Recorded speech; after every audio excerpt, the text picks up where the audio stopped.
Hello and welcome back to the Quest for Completion. We're on episode 13, and this one, strap in, because this one's going to be a long one. So I'm going to show off all of my stats and gear right now, so I don't have to do it later, because I'm planning to do pretty much all of Ultimate Defender in this video. At least all of the parts that are kind of difficult / important. I'm going to stack a ton of things. I think that's all the characters. So here's a rundown. Let me pull up the page. Ultimate Defender is required to go into this door, the door that I start every single episode with. But actually getting Ultimate Defender requires a ton of achievements, the first of which is Legendary Defender.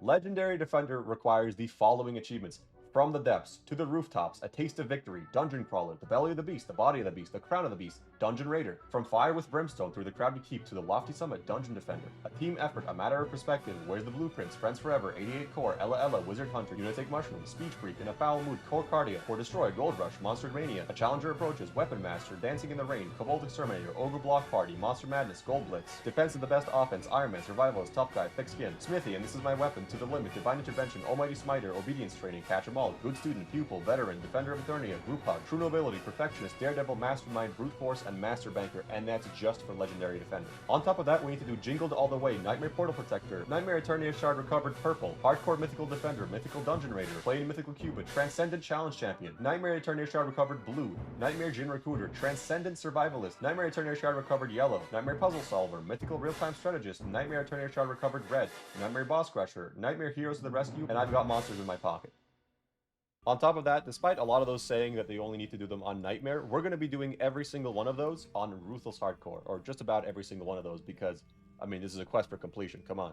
Now, you might be thinking that's way too much content to fit into one video, and you're right. We're not going to be doing any of the survivals. That would just take way too long. But everything else, I think I can fit all of that into this one video.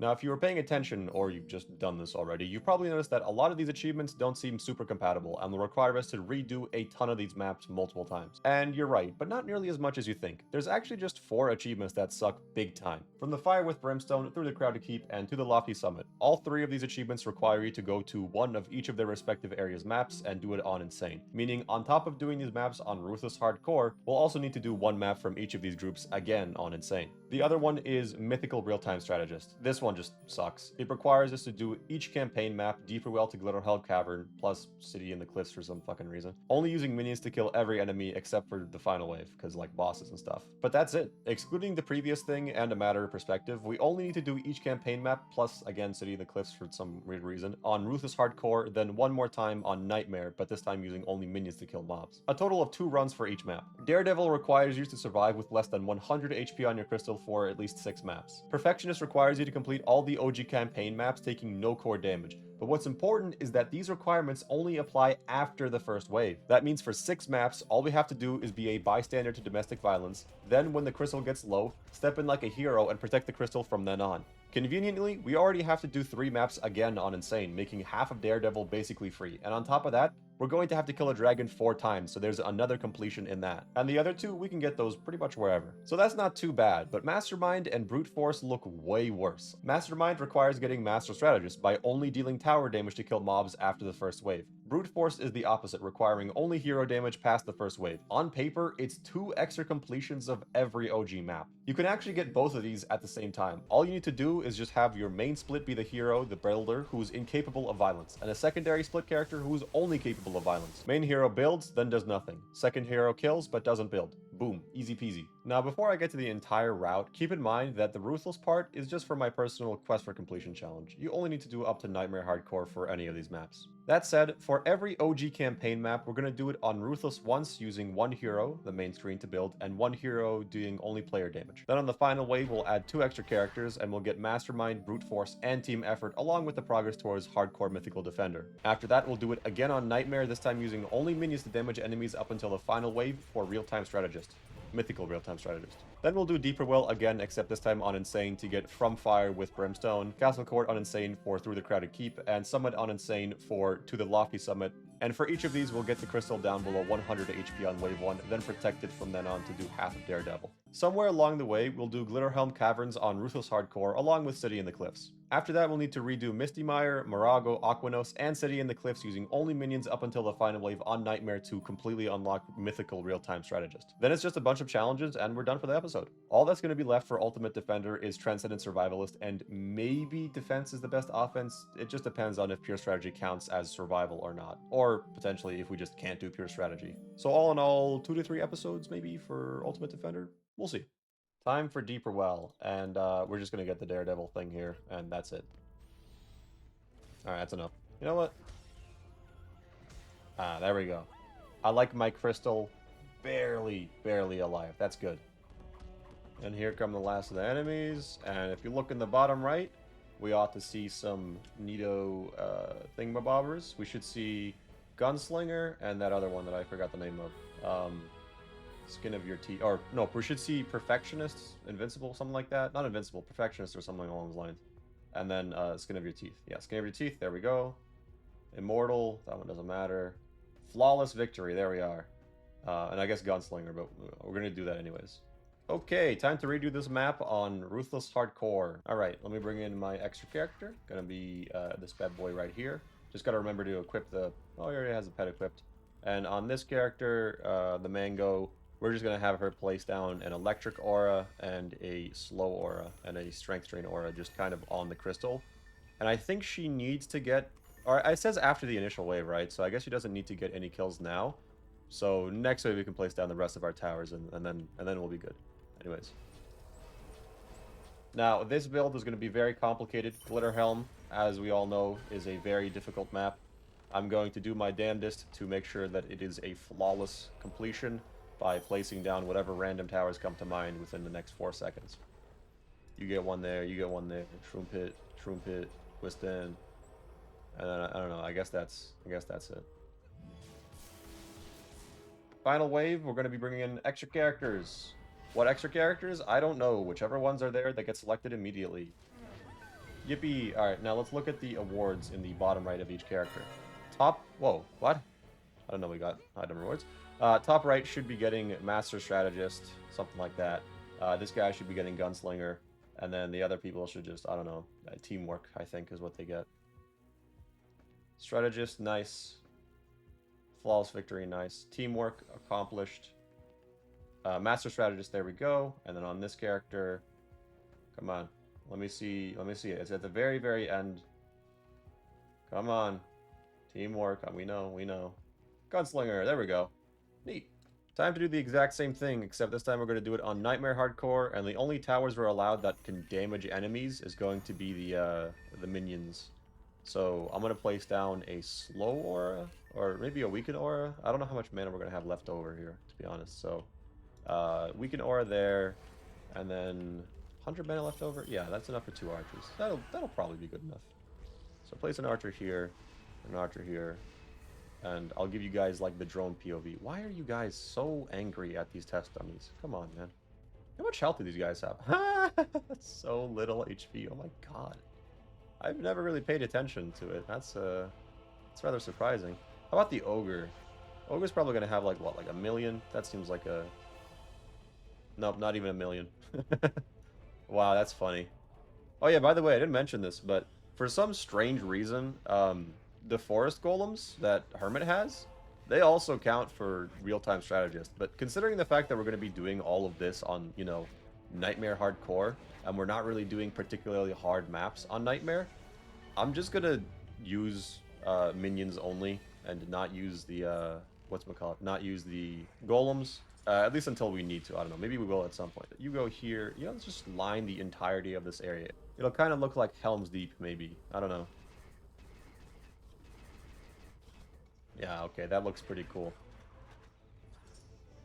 I see there's a spider in the middle. Congratulations, good soldier.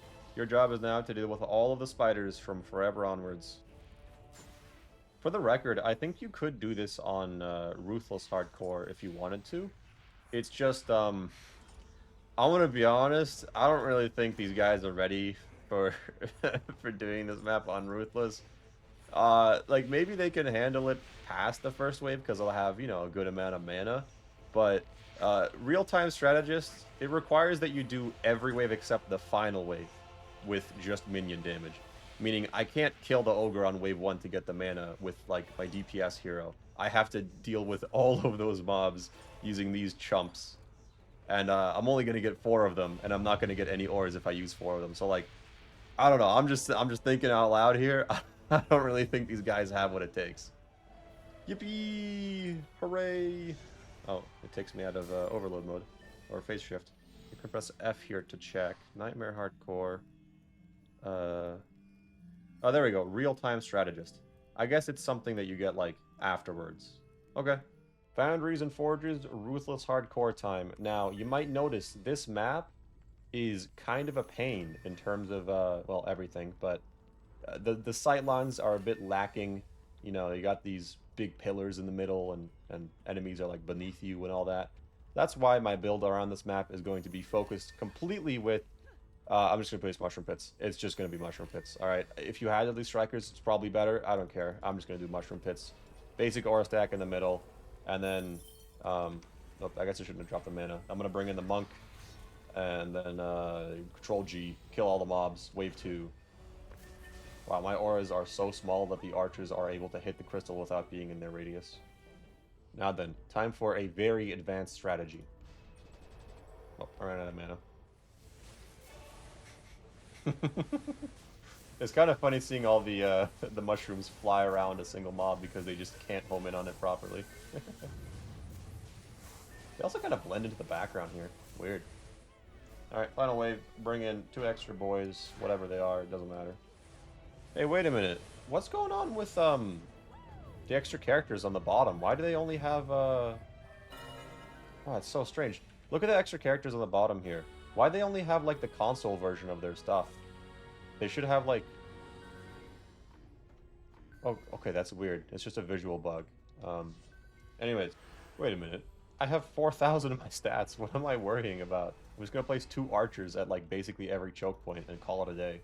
So for the sake of speed, I think I just want to place like 3 archers at each of these choke points, maybe like 4 of them because we have a lot of DU. And then I'm just going to place a couple of archers strewn about the place just to deal with the spiders because I don't really know where they spawn. But I'm sure if I just dump a bunch of archers everywhere that, you know, the spiders will be dealt with relatively fast. I'll call it a day there. Guess I'll just kind of look around the map and find any neat things.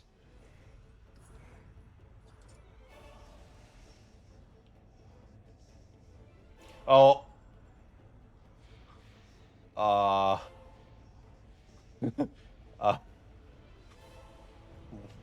Whoops. Get it? What's the point of all these chains on the ceiling? Has anyone ever paid attention to this? Why are there so many chains on the ceiling? Also, why are there skeleton dead guys here? Isn't this kind of like you're defending the Eternia crystals and like, you know, this is your parents placed them here or something? I don't know the lore of the game. But like, you know, if your parents have like skeleton dead guys like this, you know, torture chain. I mean, look at this, some of this stuff. Hold on, where is it? There's like a meat hook on these walls. Yeah, this. Why your parents have this? What's going on here? Why they got like these little cages with bones in them? Are we the bad guys? Oh, we finished. Oh my god. Let's go. Let me run up to the crystal. Let's check. Foundries and Forges. Real-time strategist. There we are. Time for Magus Quarters on Ruthless Hardcore. I think you get... Oh, yeah. You get a ton of mana on this map. Hell yes. I think that's because specifically we're on Ruthless on this map and something with like the Warping Core challenge pack or something. But either way, pretty damn neat because it means we can place down pretty much all of our... That's such a pathetic amount. We can place down pretty much all of our towers immediately. Unfortunately, this time, I think I'm going to go with a build that's a little bit more sophisticated than nothing. Although I will still be using the Shroom Pits. So, probably like a Shroom Pit there for the sake of diversity. Got to meet our quotas. And then a Cloud Tower facing pretty much every direction. And then, fuck it, one facing backwards too, why not? And then just a bunch of Wisdens. And you know, now that we're on the final wave, a question has popped up in my brain. Can we get the Gunslinger award by just bringing in a character on the final wave and having him whoop ass?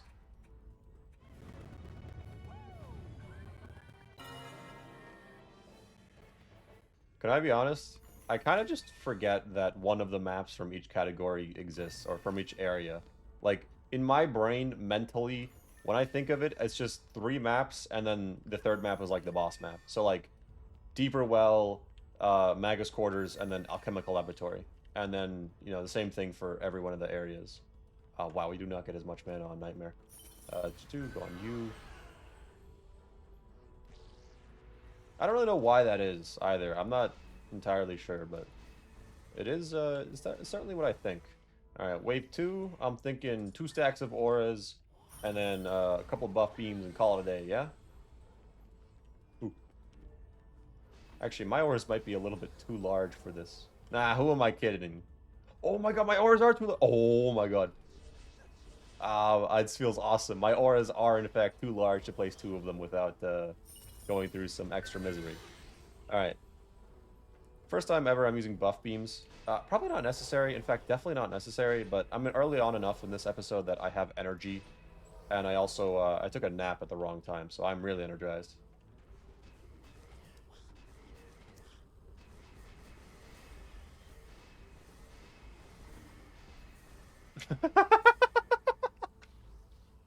What is this? Okay, I guess don't place them too close to the edge, otherwise they fucking slip.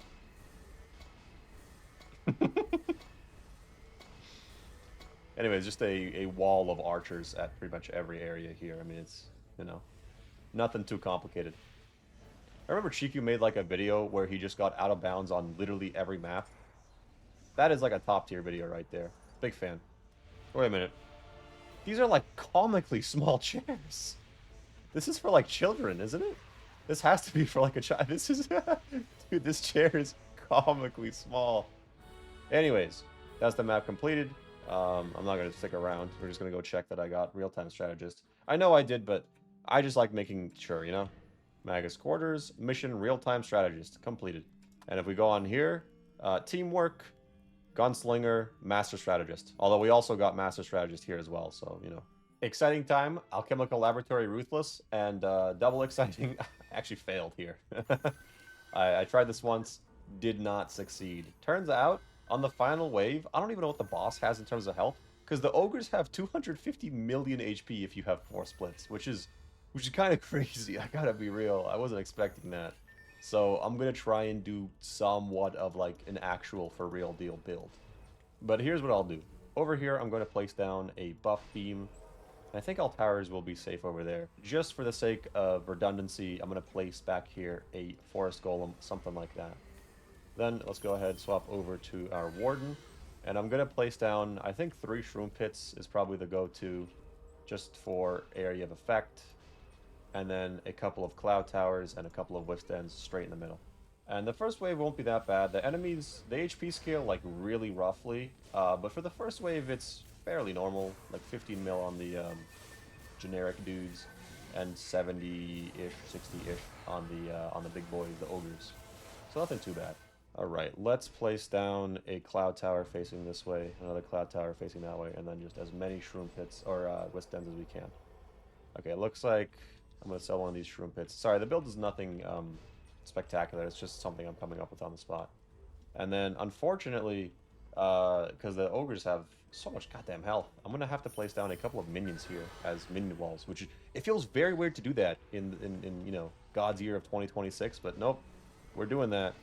I guess it'll be a very simple mage spider double archer, the old classic.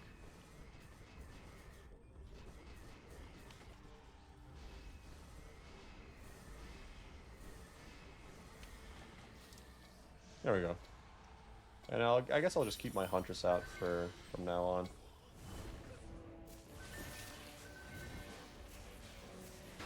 Ooh. Gonna be honest, I'm selling another Shroom Pit, and I'm gonna place down a, I'm gonna place down a Nature Pylon. I don't trust any. Why do you have a... Okay, apparently we've had a Guardian this entire time. I'm gonna upgrade that pylon to max because something makes me feel like I'm gonna need to do that. I don't know what. I don't know why. It just feels like that's necessary. Yeah, you know what? I'm gonna put up reflection walls. God, it does not feel great to do this, but as long as I do it on my primary character, it won't matter. Man, those ogres, they really whoop ass. You think we can get away with something like that? Something like that. And then one right in the front. One right in the front. One right in the... One. Please. I beg of you. Sure, I guess. Feels very weird to be having to do all of this stuff just for Alchemical Labs. But like, damn, Ruthless got hands. At the very least, this map is quite small, so we don't have to worry about the ogres. Alright, final wave. Let's bring in one of each hero. I was originally going to do 4 melee heroes, or at least, you know, majority melee heroes, because the Maleficent Rapier thingamabobber that you get from here is really good. But then I realized something.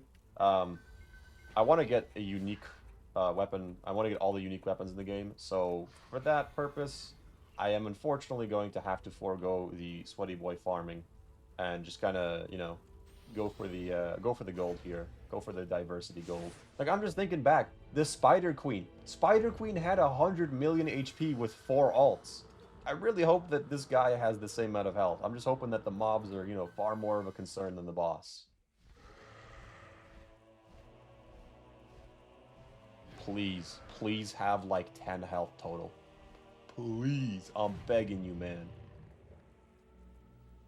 Oh yeah, the pylons. Oh, my ears. That's loud. I guess the pylons will help out quite a lot with the boss because we can use them just pretty much immediately.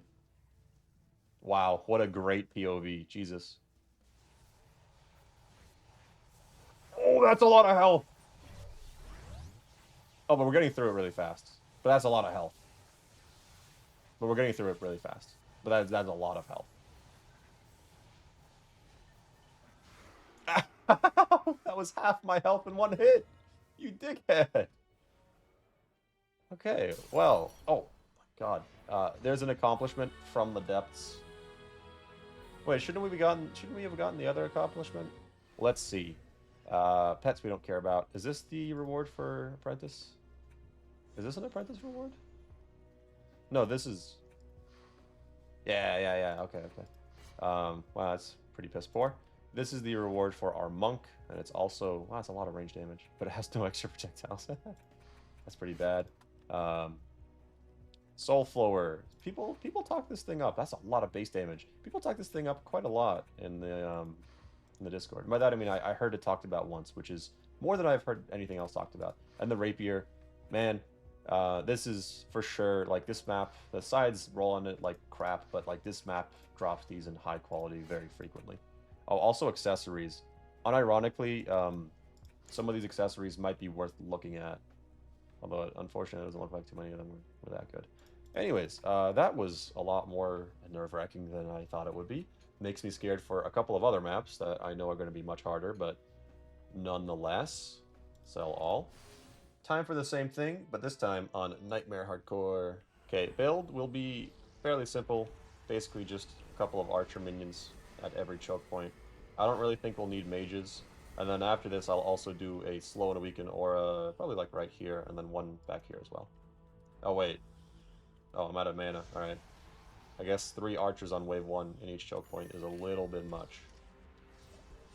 Sell one of you, and then place these guys back here. And then, I don't know, one in the middle, I guess. Why not? Alright, let's get those other towers placed. A couple of slow auras, weaken auras, and I think that's all we really need here. What spawn area are we overlapping? I don't believe this.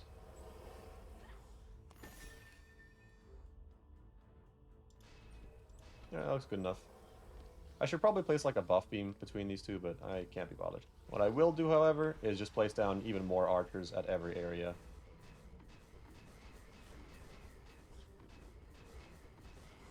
Alright, that's the build. Oh, there we go. What do you guys think these potions do? In my opinion, I feel like blue, it makes you, like, deal a ton of extra damage. I feel like the purple one down here, it's not like magic, it's like death magic. It looks like poison. The green one also kind of looks like poison, but it could be extra speed. The red one, I mean, that's obvious, it heals you. And the orange one is obviously the ranger damage potion from Terraria. Fuck. Huh? Did I just... Oh, my... I've never witnessed that before. My slow aura went down. Huh. Or, sorry, not my slow aura, my weaken aura. That's interesting. You know, suddenly I'm beginning to realize why my weaken aura went down. God, look at the conga line of goblins. Yeah, okay. This kind of makes it obvious, doesn't it? It's interesting, though. The goblins over here are getting obliterated, while the goblins over here are just perfectly fine. Alright, now we get to do the whatchamacallit extraordinaire finale. Monk. I get that monk out. Real-time strategist doesn't require you to have your minions deal all the kills for the final wave. You can have whatever dealing kills on enemies for the final wave. It's just every wave up until that, minion only. And also Forest Golem, because it counts as minion. Wow. Alright, let me see. Does the weapon have multiple projectiles? No, that's really weird. That's incredibly weird. What's going on? What is happening? Why are we still getting spiders spawning? What?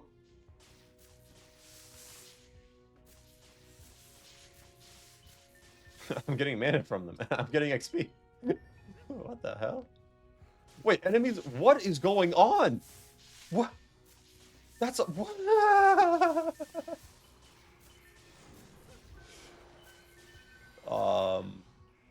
They're like spawning and dying immediately. Is that it? It seems to be just like spiders, sharkins, and Djinns. Okay, I think they're done now. Time to double check. We got everything on that map. Alchemical Laboratory. Scroll down. Real-time strategist. Hells yes. And then over here, teamwork, master strategist, gunslinger. Also, I think we needed to get flawless victory, but we're getting that every time, so I'm not really covering it. Now then, Servants' Quarters is my least favorite map in the entire game. Not true, but certainly feels true. I just, I'm gonna be honest, I just don't like this map. There's nothing really cool about it. It's just, in my opinion, it's just kind of a lame map, and I have no real interest in it. So here's a rundown. I'm gonna place down a stack of auras at each crystal.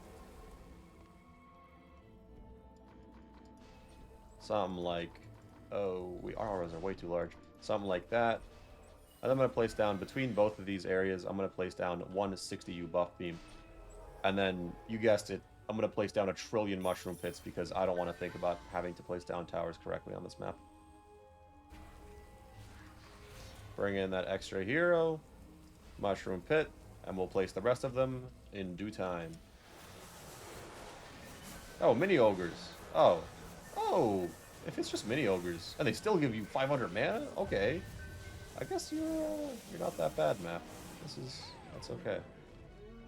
But that does mean that my mushroom pit strategy is going to be flourishing quite well. And then on you, let's just place like a row of these mushroom towers. Just you know, just as many as we can. They don't have collision. Why not? And then I also will probably place like 1 reflector or a couple of reflectors because frankly speaking, hey, give me that mana back. Frankly speaking, I have some doubts about these guys not going destroyed mode from stuff like spiders and whatnot. Although I don't really know where the spiders spawn either, so that's something else to consider. Anyways, final wave, let's bring Chump and Chumpette. Alright, not too bad.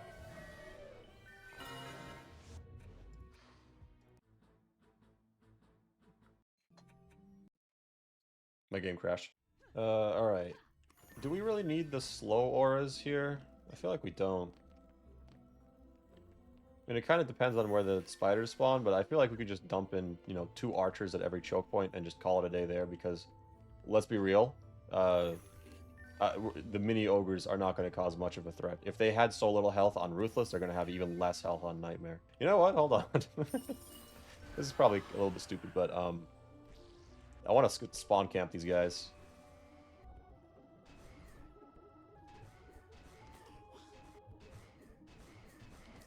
Very strange. Much health. Oh. Archer! Archer, kill this guy! Archer, kill this guy! Whoops. Kill this guy! Kill this guy! You know, I might be the first person to have ever used that mechanic in this game. Jesus. You know, if I let it hit the crystal a little bit more, this could have been another one of our Skin of Your Teeth missions. Anyways, this time I'm going to make a far better wall of minions at each area, because I did... That was almost really bad. That would have been so awkward, man.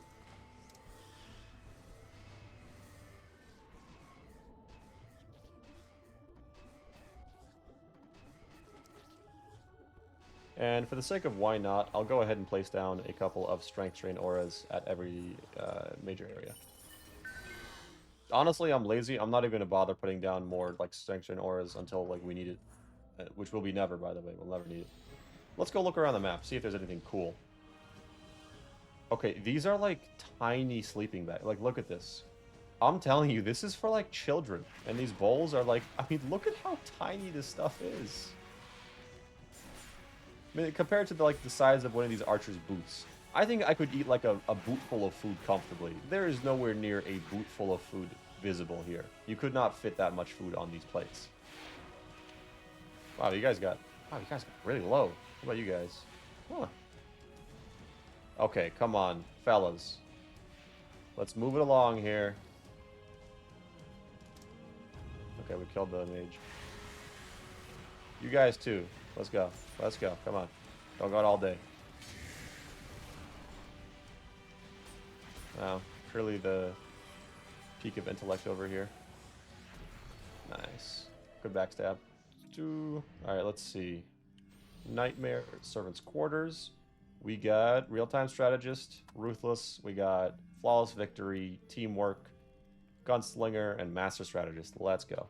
Time for Castle Armory, which is kind of one of my favorite maps in the game. I loved doing Ogre Crush as a kid. It was a very fun challenge to do.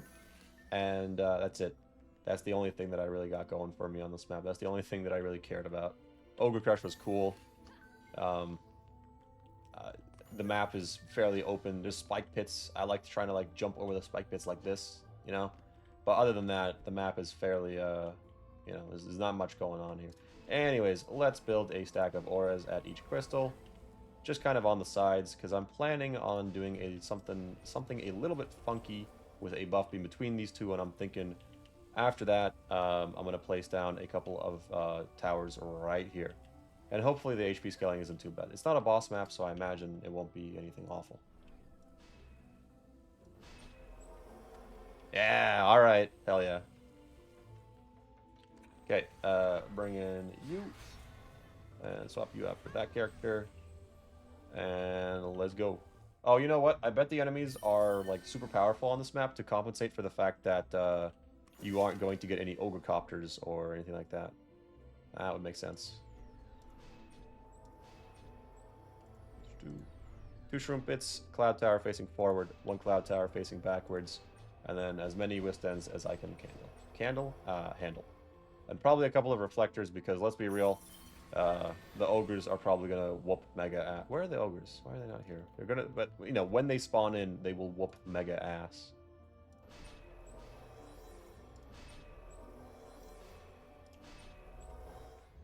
Alright, final wave, bring in 2 extra characters, call it a day. Neato! Neato like a burrito. Time for the same map, but with a summoner. Because God is dead. Whoa, whoa, whoa, whoa, that's bad. That's really bad. You, move over here. Or stand in the middle there, protect. Uh-oh. Uh-oh. Oh, that's awkward.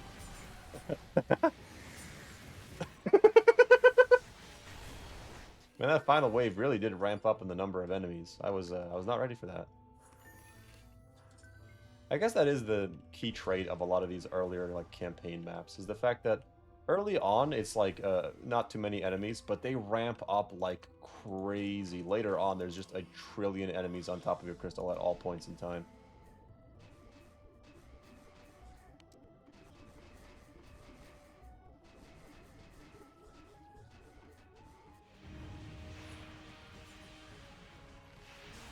Whoa! Oh, that was a kobold. How did that happen? We're not on the final wave, so I can't even swap to a monk. Uh-oh.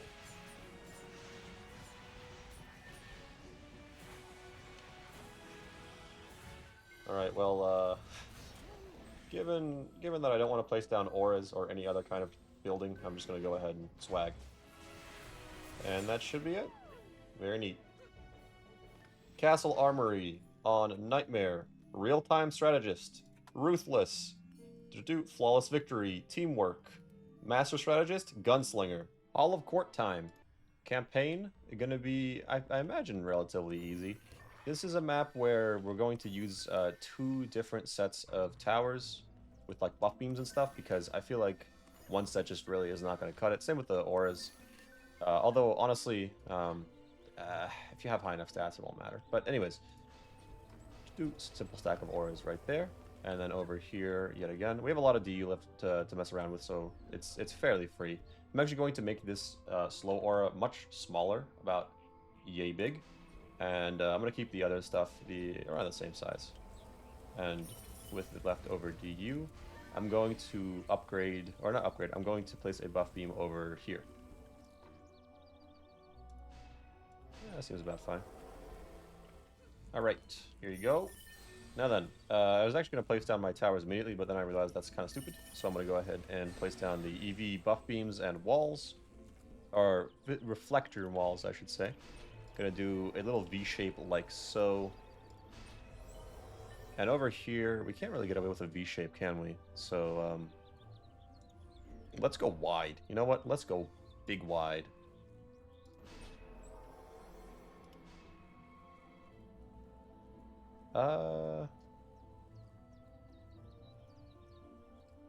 Nope, that's 2 to you. Okay.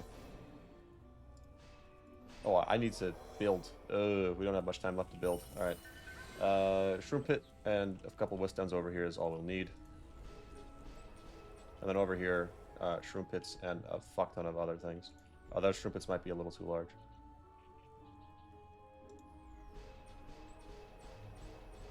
Yeah, call that good enough. We have leftover mana in case we need to use it. There we go. I really got to start using mortar towers as well, because I'm just kind of curious to see how they are, but I'm too lazy to level up characters. All right, and that's it. Fairly easy. Real strategist thingamabobber time. Not really excited for it, but we're gonna probably have to use a couple of weakened auras like so, and probably one over here. I don't really want to do too much more than that, though. I'll just call it a day with that. Now we have a ton of DU left over, so I think we can pretty freely just place a ton of minions everywhere. I'm actually going to place one in front of the crystals, because, well, not only the spiders, but also the wyverns.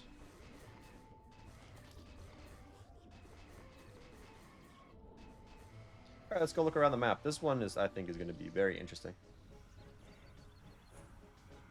Do you think the kids did this, or like the evil guys? Also, why has he got like kind of like a really bright green mustache that disappears when you jump up? What? Oh, archers, huh?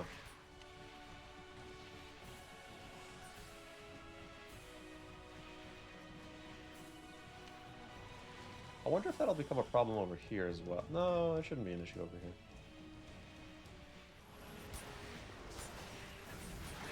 Oh, we're still getting hit. From where, though?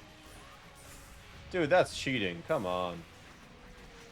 Whatever. We'll survive the round, and then we can deal with this chicanery on the final round. That or I could also just, you know, move a couple of these archers over, but I'm lazy. I don't want to do that. Plus, they're always in weakened auras, so they're not really dealing much damage to begin with. They have a lot of pictures of this one. of this one single knight around everywhere, though. There's a 3 over there. There's 2 over here. There's 2 over here. And it's probably even more that I haven't found. They must have really loved this one guy. Real-time strategist. And where are we? Flawless victory, teamwork, gunslinger, master strategist. Now, I am actually going to go back onto that map and do it yet again on Insane, because I just forgot. I was supposed to do one of these missions on Insane. I just forgot to do that. There, be gone, pest. Helicopter, helicopter. Yippee! Okay, I'm getting very tired. Let me see the skin of your teeth thing, and then I'm probably gonna go to sleep because I'm very tired. And I just realized I'm gonna have to either stay up for the next couple of hours being starving because I can't have water or food, or I can go to sleep and then, you know, not have to deal with that. So I'm gonna do that second one. Anyways,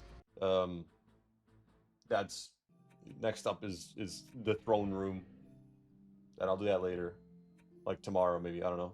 How about more like 2-3 days later, because I took a while for me to recover. I'm still not fully recovered. If I sounded a little different, that's because I'm missing more teeth than I was last time. But throne room Ruthless campaign shouldn't be that bad, although the boss has 2 billion HP, which is going to be rough, but after a bit of messing around, I think I have a build that should just about work. Stack of auras in the middle, just like so. Swap over to our EV, and I'm going to place down a buff beam like this. Reflector, reflector there, reflector there. And then we're actually going to swap over to our Hermit pretty early on here. And we're going to place down a Forest Golem kind of over here. And then a Nature Pylon, pretty much just because why not. Then we swap over to our Warden, bring in our Summoner, or no, our Monk. And then our Warden, we're going to place down 2 Shroom Pits, something like that. And then what I did last time is I had 2 Cloud Towers facing each direction. And I'm just going to do the same thing here. And then the rest of it is just Withstands. Very simple build. I think I messed up on the DU somewhere because I should have just enough to place another Withstand. But I don't. So instead I'm just going to place another Cloud Tower facing, like, I don't know, in the middle, I guess. Anyways, gonna leave this character like kind of over here in some spot that's relatively safe. Now we just upgrade the buff beam, the nature pylon, and then the golem, and that's it. Now for the final wave, we're gonna bring in our barbarian, but this time he actually has gear, because I want to use him to kill the boss. By the way, the boss spawns over here. That's why I placed our our forest golem facing that direction. Now you could use an EV, but an EV doesn't guarantee a certain type of weapon drop, which is why I'm not using one. But it's probably better to use an EV. I'll be honest. And also, for the sake of getting one of each weapon type, I am going to swap over to my Huntress. And I'm just going to place her over in this corner over here because she's going to die otherwise. Although she'll probably still die here, but you know. Now it's time for the boss. And the idea is Turtle Stance and Hawk Stance. Just spam both of those and pray for the best. And then when our this main guy dies, hopefully we have the secondary guy to keep us alive. But we'll see, we'll see. By the way, you ever notice how he's smoking a fat stogie here? I don't know why I never noticed that, but now I like it even more.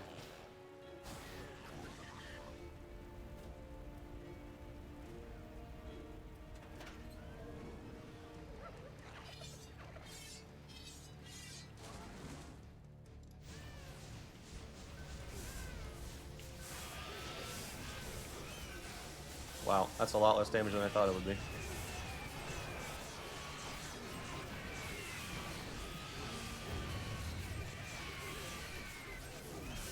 Still a good amount of damage, though.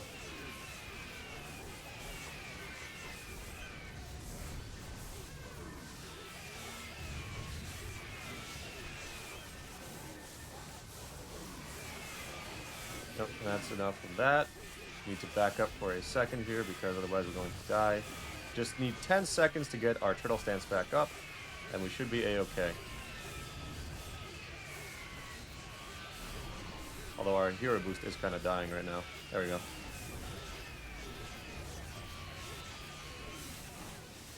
I should be doing a few other things, like the 6 ability that I have to boost my damage, but I kind of don't trust myself staying alive if I do that. Looks like our Shroom Pits went down. It should be fine. Although we have a lot less damage now, which is kind of sucky, but I've managed with a lot less, so.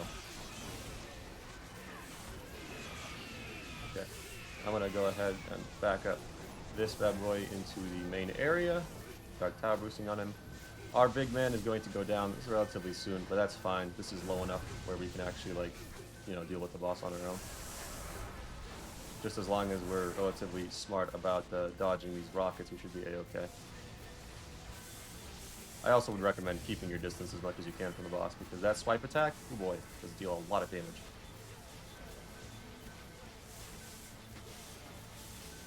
But just using these like sideways jumps, again, a DPS EV would just obliterate this boss, because I don't think it has that much resistance to the beam. But I'm lazy. I don't want to go make one, or I don't want to go get one equipped and all that. So I'm just gonna stick with the monk. And if we ever get super low, then I can ever, you know, just run over to my main stack of towers, hide behind like a wall or something. Ooh, let's do that right now. Oh, I lost my I lost my hero boost there for a second. That's awkward. That should be a-okay as long as we keep ourselves healed. The boss is fairly low to the point where even our towers could probably deal with them, honestly, if I just tower boost the entire time.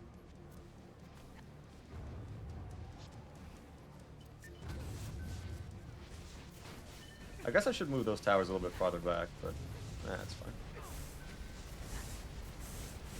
Wow, he really is putting the hurt in the dirt, though. Ooh. Yeah, again, I highly recommend using EV for this because you can see how well the monk is going, but despite the chicanery and the bullshit, we got through. And to the rooftops, look at that. Alternative energy core, prototype envelope, whatever this is called. Einhorn's Furnace Poker. Very interesting names for everything. And where's our M32? There we are. We also get accessories, but they're not great, sadly. Holy hell. That's a lot of base damage. What the hell is this? Bit of a weird interlude here, but I want to see how much damage this thing does compared to our honey gun, because they actually have pretty similar base damage. 1.9, 2.38. Considering it's like, I don't know, 70k base damage difference, I think this is like a reasonable alternative to the honey gun if you just really don't want to get honey guns. Although I'm probably going to get horrible sides on it because OG campaign weapons roll terribly on their hero stats. But other than that, pretty good base damage. Time for the realest of the timest strategies. As far as the build, I'm honestly thinking just more spawn camps. Just like an archer here, one here, and that covers the main area. And then down here, 2 archers in this middle path, 2 archers for this upper path, and then 2 archers on the same thing, and then just mirror that same stuff on the red carpet. And I think that should be fine. Although we can't place everything down round 1, but it's whatever. We have a lot of DU to play around with, so I'm thinking I'm placing like a mage here so that all these guys are getting healed. Now, I know there aren't any mages over here, and there's only 2 archers, so I'm just going to compensate by placing down a quick slow and strength drain aura there, and just kind of hope that that's enough, because I kind of just don't want to think about this area at all. You know, you never take the time to appreciate it, but I think Throne Room might be like one of the best, like, designed maps, or visually at least. Just, there's a lot of stuff going on, but it's all pretty cool. I mean, they got unique emblems everywhere, they got weird throne stuff, chandeliers, statues, pillars, I mean, kind of everything you could really want. Trumpets even. Look at this. They got trumpets. Whoa, I've never looked up there. There's gems and stuff up here as well. Man, there's just a lot of stuff in this map. Honestly, this might be one of my new favorite maps of all time. Just visually, at least. Which is saying a lot, because Moraggo is in that list. Uh-oh. Emergency defenses, quickly. You know, it's kind of weird. This area over here did not have that much of a problem. Although I think that might be because I placed the archers and mages significantly farther back than on the blue carpet. Not too bad, honestly. I was expecting a lot worse, considering the fact that I didn't use any auras and stuff. But seems like if you just place your towers a little bit farther back, you'll be a-okay. This is gonna feel good. Destroying this guy after getting destroyed in campaign. Oh, that was beautiful. Blasted out my ears a little bit. Worth it. Worth every second. And that is Throne Room Mission Real-Time Strategist, and Flawless Victory Teamwork, Master Strategist, and Gunslinger. Royal Gardens, not my favorite. In fact, I think out of all of the Class 3 maps, or Group 3 maps, this was my least favorite map, like always. I never liked it. The triple crystals, I was not a big fan of. The fact that they're so far apart, I was not a big fan of. And like, as a kid, you know, when your brain is approximately the size of a peanut, it doesn't really feel like 130 DU is a lot for 3 crystals, especially when they're, you know, considerably far apart. Also, that's a very depressing amount of mana on the first wave. That's not too exciting. But I mean, considering our stats, I'm pretty sure just like a stack of auras at each crystal, and then a buff beam with like some random whack-ass tower should do. So there we go, there's the last stack of auras, and then let's swap over to an EV, go over to our monk. At the very least, we can DPS through our first wave without any issues, probably. Now, honestly, I'm just going to place down like a buff beam on there, because we need height. I'm going to do the same thing at pretty much every other spot, because these bushes kind of suck for line of sight, so kind of forcing my hand here. Now I have, what, like 33-ish DU for each spot, so I'm thinking each spot gets 2 shroom pits, and then just a bunch of whist ends, maybe 2 whist ends. Alright, whatever, that is good enough. And funnily enough, I think this is one of the very few builds I've ever made that doesn't even require tower stacking. Like, you could do this without tower stacking, no issue. And there we are. Time for doing this map with a summoner. And thankfully, there's not that many enemy spawn points, so I'm thinking this is like prime real estate to just spawn camp. Also, I hate these side chests. Sometimes one of the manas just goes through the ground and you don't get the mana, and I don't know why, and I hate it. It sucks. But I'm thinking like kind of on the fountain area over here, 2 of these bad boys. In the blockage here, 1 of these. 1 over here. And then just kind of, you know, preventing the enemy from playing the game. And then also a archer at each crystal because wyverns. Also spiders, but mainly wyverns. And as just insurance, I'm going to block off pretty much every entry point for the enemies, because Sharkins are slippery.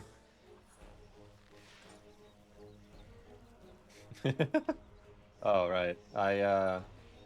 Whoops. I actually completely missed a couple of spawn points. I guess I'll move these choke points of archers back to, like, over here and over here.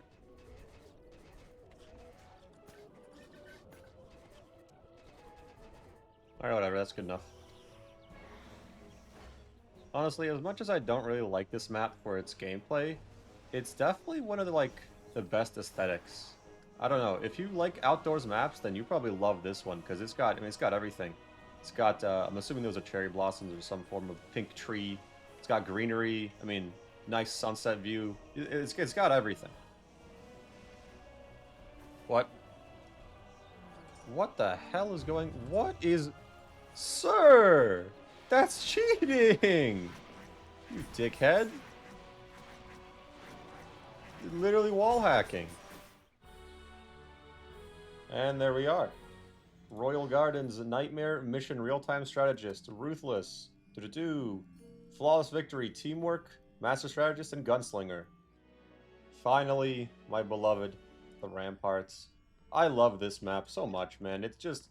It brings back every bit of good nostalgia that I've ever had for the game, and it always delivers on it. This is where I grinded for experience using like insane hardcore on console, even on PC. Like, it just wasn't that hard of a map, and on top of the fact that it wasn't that hard, it was always very rewarding XP-wise. Like, it's very noob-friendly, and it just, I don't know, it looks cool to me. It got ballistas. These?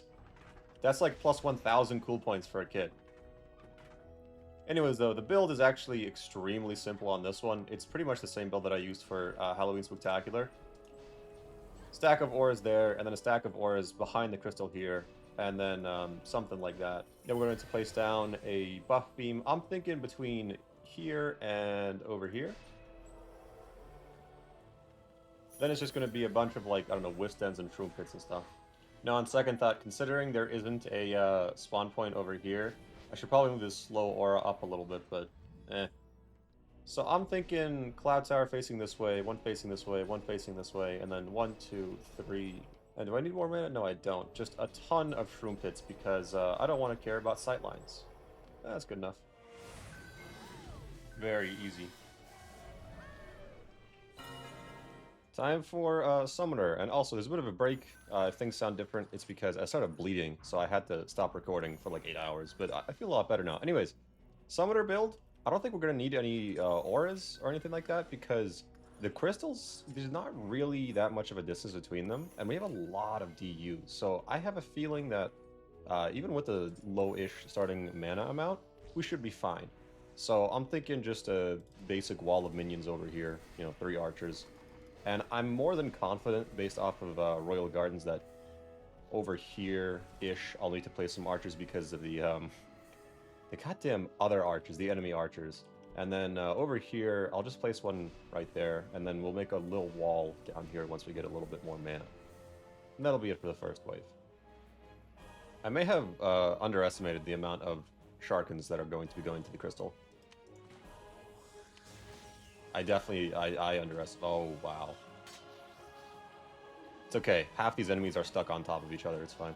Now, based off the last round, I think I definitely want a little wall of archers here, because holy hell, Sharkins just everywhere.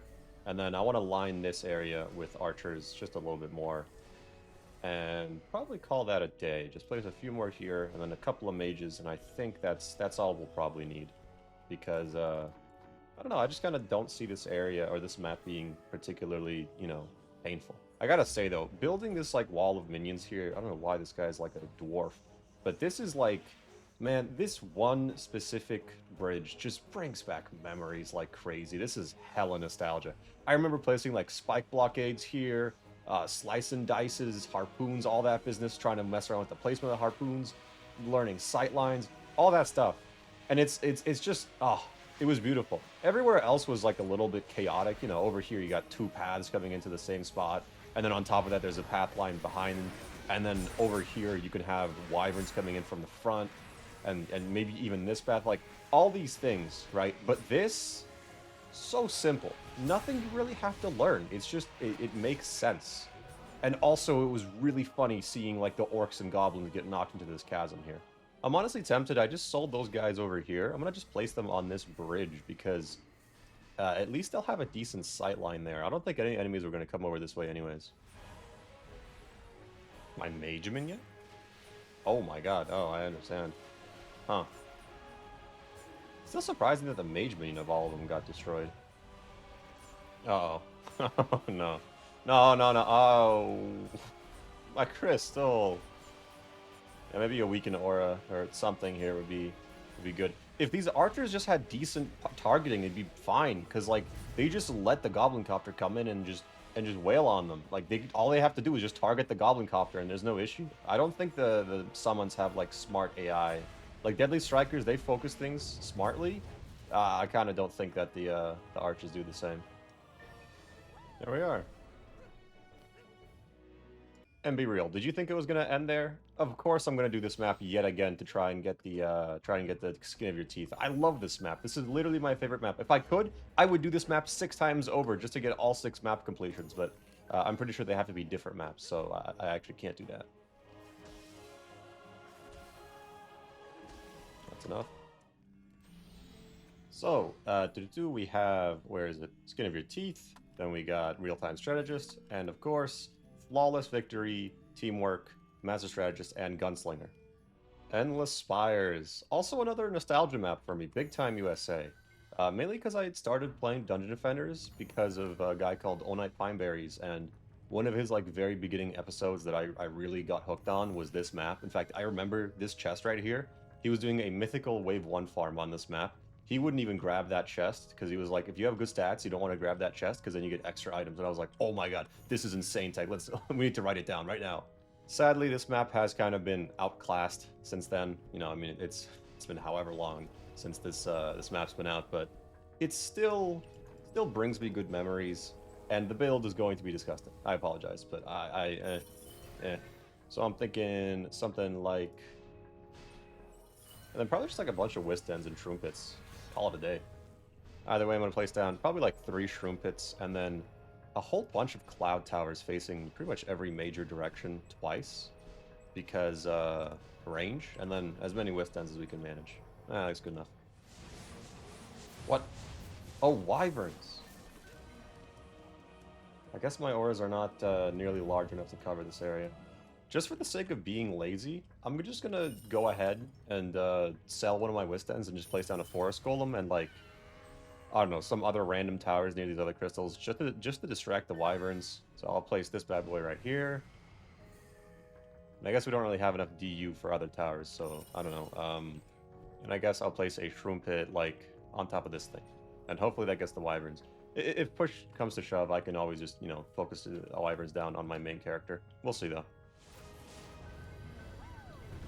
Still nothing too bad. Fairly easy, all things considered. Back to doing the same thing on Nightmare Hardcore.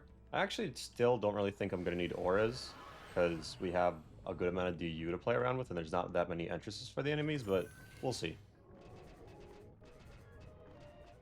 That's good enough. Whoa, you can zoom out real far on this one. That's nice. A lot of the other maps you can't zoom out very far in Overload, but this one, you very much can. That's probably good enough. Okay, turns out this guy is not high enough to see the Wyverns before they can hit the crystal, so I'm moving him a little bit farther forward. Wait, can he go through the crystal? Wait, he can! Hold on, watch this. Oh wait, hold on. Let's do that for all of you guys.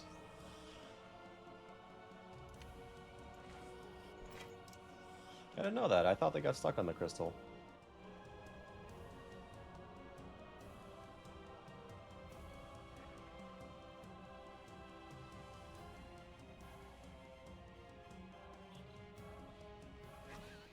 Yeah, I just noticed this, but these ogres, this guy has 2.7 mil HP, this guy has 1.7. They're varying pretty wildly in HP. I wonder if that's just this map specific, or if it's, wow, you guys are getting beat up badly. To be fair, they did all of them get webbed, so maybe I should place a weaken aura here. Oh wait, no, we're nearly on the final wave, never mind, I don't care. Endless Spires, Real-Time Strategist. On Ruthless, we got Teamwork, Master Strategist, and Gunslinger, and Flawless somewhere in here. Oh wait, no, we got that on Nightmare. We didn't get that on Ruthless. Forgot about that. Time for the final boss of the campaign, the summit. And I did this once. Play the clip. What the hell is he doing? I'm not really sure what is going on with the dragon, but here's what I know. He spawns, I think, in the top left harpoon. That's where you want to be. And you want to make sure that your reflection beams are tight. Otherwise, one little fireball is going to slip through and kill all of your heroes and then all of your towers at the same time. Anyways, I'm going to place down a stack of auras behind the crystal over here. If you have larger stats, this probably isn't necessary, but then I'm going to place down another stack of auras kind of on this crate over here. And then we're going to go ahead and swap to our EV, place a buff in between them, and place all of our towers in the buff beam. So a little something like, let's do a 4 DU buff beam, save on DU a bit. And then also, I'm going to place down, not being stingy at all here, a bunch of reflectors, because, yeah, no, these are very necessary. He whoops ass if you don't do this correctly. Hell, this gap might be too much. I'm terrified from that last run. Oh, I see a gap. Alright, I don't see him getting through that. And just in case he does, boom. Anyways, rest of the building, I mean, we have a ton of DU left over. So what I like to do is I just place down a whole bunch of Shroom Pits, Wistens, and Cloud Towers. I don't remember the exact number, but let's call it like 4 Shroom Pits, and then it's going to be a Cloud Tower facing that way, one facing this way, one facing this way, and then the rest of it is going to be Wistens. So one there, one there, one there, one there. And I don't think that's actually the original directions that I had them facing, but whatever, I guess I got bored, and we have just enough mana left, or DU left over to place down a Forest Golem, which I don't know if we can fit in there if there is a Forest Golem, but a Forest Golem makes me feel safe, so I'm putting him there.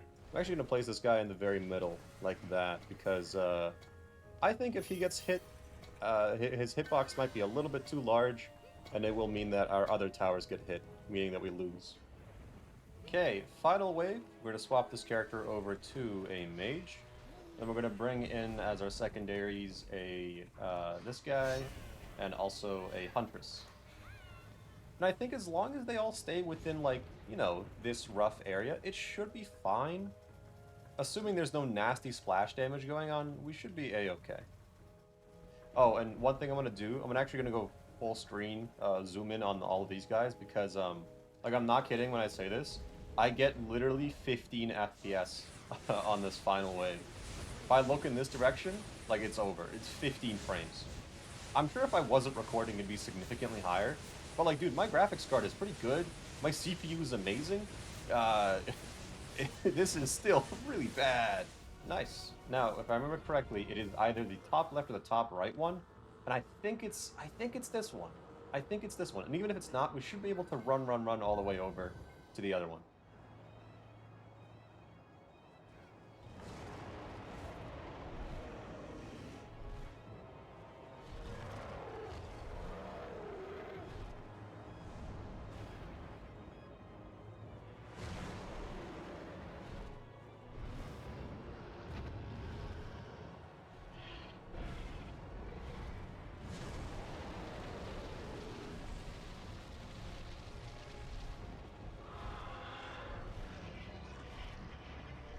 Alright, let's see. Was I right? Nope. It was the other one. Okay, I'm actually going to cut him off because I have a feeling that he's going to go straight past that one and go over to this one. Oh wait, he's doing a fireball attack. Nice, we got a hit. Just got to watch out for the fireballs here, or for the fire breath here. Oh, he's on the other side of the map. Oh.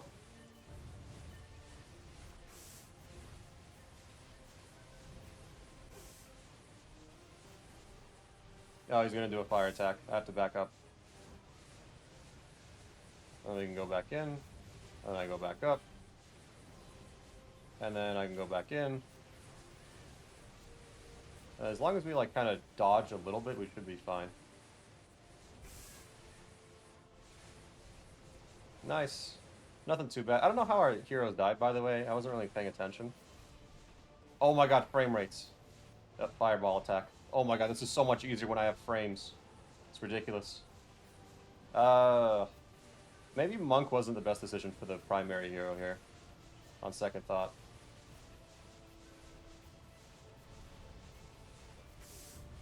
Yeah, as long as you jump over the fireballs, nothing too bad. Let's back it up. Ah, that hurt. I should probably go over there and repair some of these auras for a second. Yeah, let me do that. Also, I need some mana too, so this is a nice 2-in-1 job.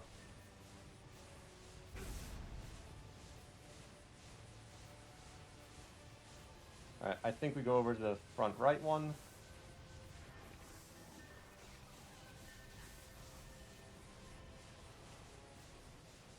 Come on, come on, come on. Nice. He actually stood still for us, but still nice. Middle.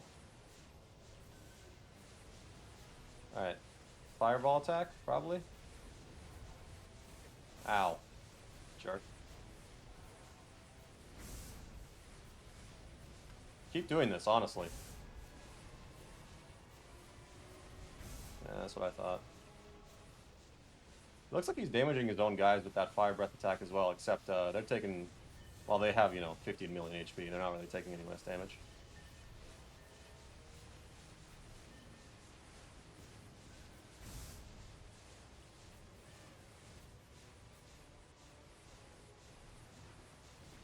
Easy peasy. Alright, he's going over here. That's nice. We're already over here. As long as I jump kind of late, it's fairly easy to dodge, all things considered. Ow.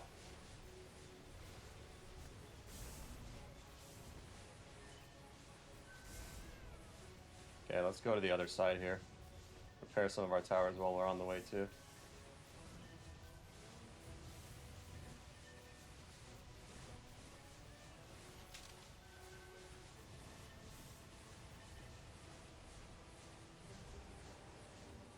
I do need some more mana though. Sharkins, would you care to oblige? Oh, hello, sir! Oh, he's doing a fireball attack, or a fire breath. This should be the end of him, though. He should die relatively soon here. You know, I feel like this is a boss you could kill with just towers. I don't know why. And there we are.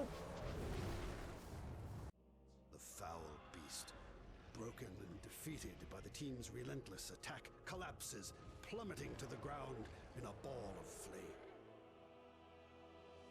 With their final foe defeated... Hold on, let me put my cursor in the middle of the screen. Heroes, gather together and celebrate their victory. The monk meditates over the carnage that has been wrought, and then turns to his companions and laughs aloud with them. And that was kind of lame. The monk had a really lame one. Is now protected by a new generation. I don't remember the other ones. I just think that they're less lame than the monk. Will not see the light of day under their watch.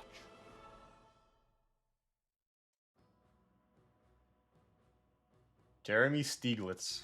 Hell of a name. Hey, we can see all the stuff here. Teamwork. Where is it? Master Strategist. Flawless Victory. And did I not get Gunslinger? Maybe it's not... Oh, no, that's for my main character. Right. Why am I not able to click... Oh, I know what happened. So what happened there is, unlike the other cutscenes where it immediately cuts to the cutscene the moment that you kill the boss, on that one, it didn't instantly cut, so I swapped my my selected screen over to one of my splits, and then it put me into the cutscene, and then after that it put me into like the mission review menu, and that doesn't let me like do anything there. But either way, Flawless Victory, Teamwork, Boss Slayer, Master Strategist, and Gunslinger. Now we just gotta do that same thing on Nightmare and then on Insane, because we gotta do it like 3 times anyways. Whoa! Whoa! Whoa! Hell yeah! You know what? I really want to get like ultimate/ultimate plus pluses of every pet, and we just got a whole bunch of them. Draconis Ignis, this is the one for the mage. The Huntress, not Huntress, the monk one is this one. I guess it's just... I feel like most of these aren't that special. This is the melee one. It's kind of like the same as the one from No Towers Allowed. And then melee... Oh, that is the melee one. Ranged is the Flame Burster. And that's it. Oh, and we also got accessories. Sell all, there we are. And I should probably do something about my storage, but I'll deal with that later. Oh. No, I'll deal with that now. Now then, for the build, I'm thinking a little bit of spawn camping. Just a teaspoon of it. Over here, only ogres come from this downward direction, so I'm pretty sure we can get away with something like just kind of a bunch of archers down here. And then I'll have to place a weakened aura because these guys are not going to survive. And then up here, I'm going to place down a couple of archers near these crystals, specifically for the fact of wyverns. I kind of am afraid of them. Also goblin copters potentially, so I'm going to place down like 5 archers there. And then the rest of the spots, where are the spawns? We have one here, so I'm thinking, for the moment, just an archer at each place, and then we'll bolster it up a little bit more in the future. Now then, let's place a mage back here, probably, nah. Up here is probably fine. I actually kind of want to do something cool up here. Oh. Okay, no being cool, I guess. This is as much as we're going to get. You guys are lame as balls. With the leftover DU, or MU, I'll just, I don't know, whatever. I do need to place down a weaken aura down here, but we don't need to do it right yet. Dump a weaken aura here. Dump another one here. One more right here-ish, and then one down here for sure. This one is really necessary. Alright, that should be good enough. Okay, so now we have to choose a hero to do the final wave on, and I'm thinking... Mage or Huntress. This is both of the characters, so this will be fine. I'm just going to swap out the weapon for, No, I never thought I was going to use this again, but why not? I'll use the, the pumpkin gun. The pumpkin, staff. Whatever this is called. This has the same shot pattern as the, whatchamacallit, doesn't it? The, classic Eagle Crested Standard thing. I just realized that. Cool. I wonder how much health this guy's going to have. Probably not that much, historically speaking. Yeah, not very much. What is he? He's moonwalking. What is he doing? He's schmoovin'. Look at him. Alright, well, that was not very difficult at all. Looks like we got the Huntress weapon. The Huntress slips back into the shadows, wondering what dark secrets the castle may yet hold. Yeah, a lot of them. They got torture chambers in there. I don't know why our hero parents have torture chambers, but they got them. The realm of Etheria is now Plenty of dark secrets in this fucked up castle. Alright, that's enough. Real-time strategist. There it is. And I think that's pretty much all of them. We just have Glitterhelm Cavern left. Now then, we're going to do that map 2 more times on Insane because I need to. Except we have a bit of a problem. We don't have a mage who's level 100. Like, oh, no, we do. We do. Oh, I was going to say, because I don't have a weapon to use. But no, we're fine. Also need to get the Daredevil, so let's get some more progress on that here, shall we?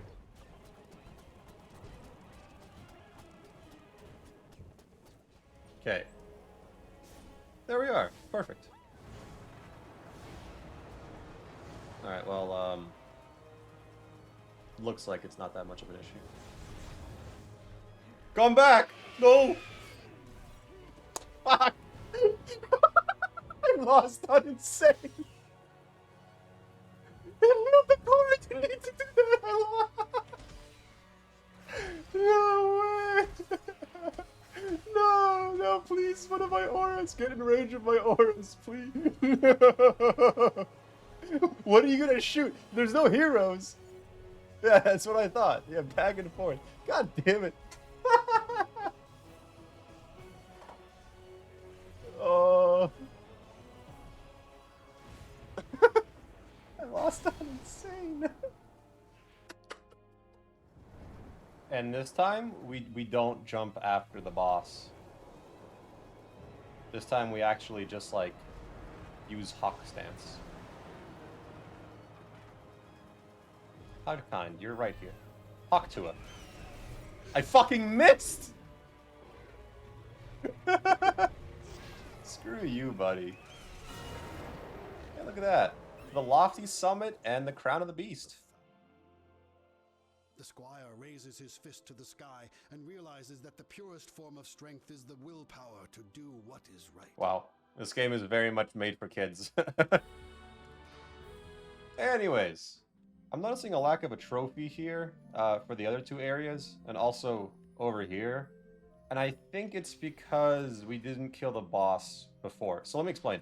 For the summit, we did this map on, you know, Ruthless Hardcore, Nightmare Hardcore, and then we did it on Insane. And then that's why we got, you know, the achievement for all 3 or all 4 of these maps in its area.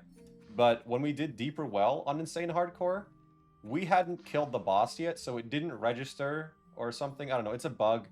Basically, you have to kill the boss and then go back and do the map on Insane Hardcore. Yeah, not the other way around, which means that I'm going to have to go through this all again on Insane Hardcore, at least 2 of these maps, which... I mean, that's kind of annoying, but keep in mind, we only have like 4/6 of Daredevil complete, so it kind of works out, but it is just a bit unfortunate. Either way, though, I still need to do Summit 1 more time. You think I can just do this and insta-kill the boss? Oh, I missed. Hey, he's going the other way. What? I didn't know he could do that. There we are. Achievements! A matter of perspective. Let's go. Oh, sorry. My cursor isn't in the middle of the screen. There we go. Apprentice stands in awe of the true energy contained within the Eternia crystals, contemplating ways to use this power for the forces of light. That could never, ever go wrong. It's never gone wrong in the history of ever. Anyways, that's another achievement for us. Now all that's left to do in terms of the campaign is Glitterhelm Caverns. We're going to do it on Ruthless, Nightmare, and then we'll go back... Probably like Castle Armory and, I don't know, Magus Quarters. Do these on Insane Hardcore, get Skin of Your Teeth, and then that'll get us a whole bunch of achievements all at once. Starting out with Glitterhelm Caverns. This map, I know this is like the big XP farm map, but like, it doesn't really hold that much nostalgia for me. Don't get me wrong, it does hold nostalgia, just not that much, because it was always just a very annoying map. I don't know, it's just... There was always things about it that I really didn't like. One of them being how close these spawns are to the crystals themselves. I was really not a fan of that, and I doubt I'm going to be a fan of that here. Thankfully, there's like 1 trillion DU. Even with 4 crystals, there's so much DU that we can get away with a lot, but like, damn. This was also another XP farming map, if I remember correctly at least. But for me, I never really grinded experience here. I was never good enough to do the survivals on this map, so I just didn't. And the campaign kind of sucked. Oh, well, I sucked. So I didn't really bother with that either. And the rewards were never particularly cool anyways. Granted, I could be coping, but I will say, the like 5 minutes of build time that you have at the beginning, kind of nice. Pretty damn nice. Anyways, I'm not really sure what I'm going to do with the build. I might actually, hold on. You know what? This is going to sound weird. I'm going to use like a physical barrier here because ogres and fear. So yeah, I mean, we have so much DU to mess around with that no matter what I do, we should be totally fine. So let's have some fun. Why not? That's what I say.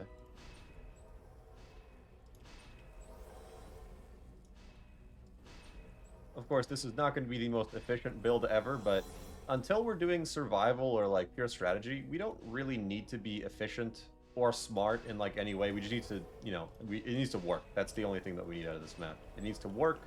It needs to work like one time ever.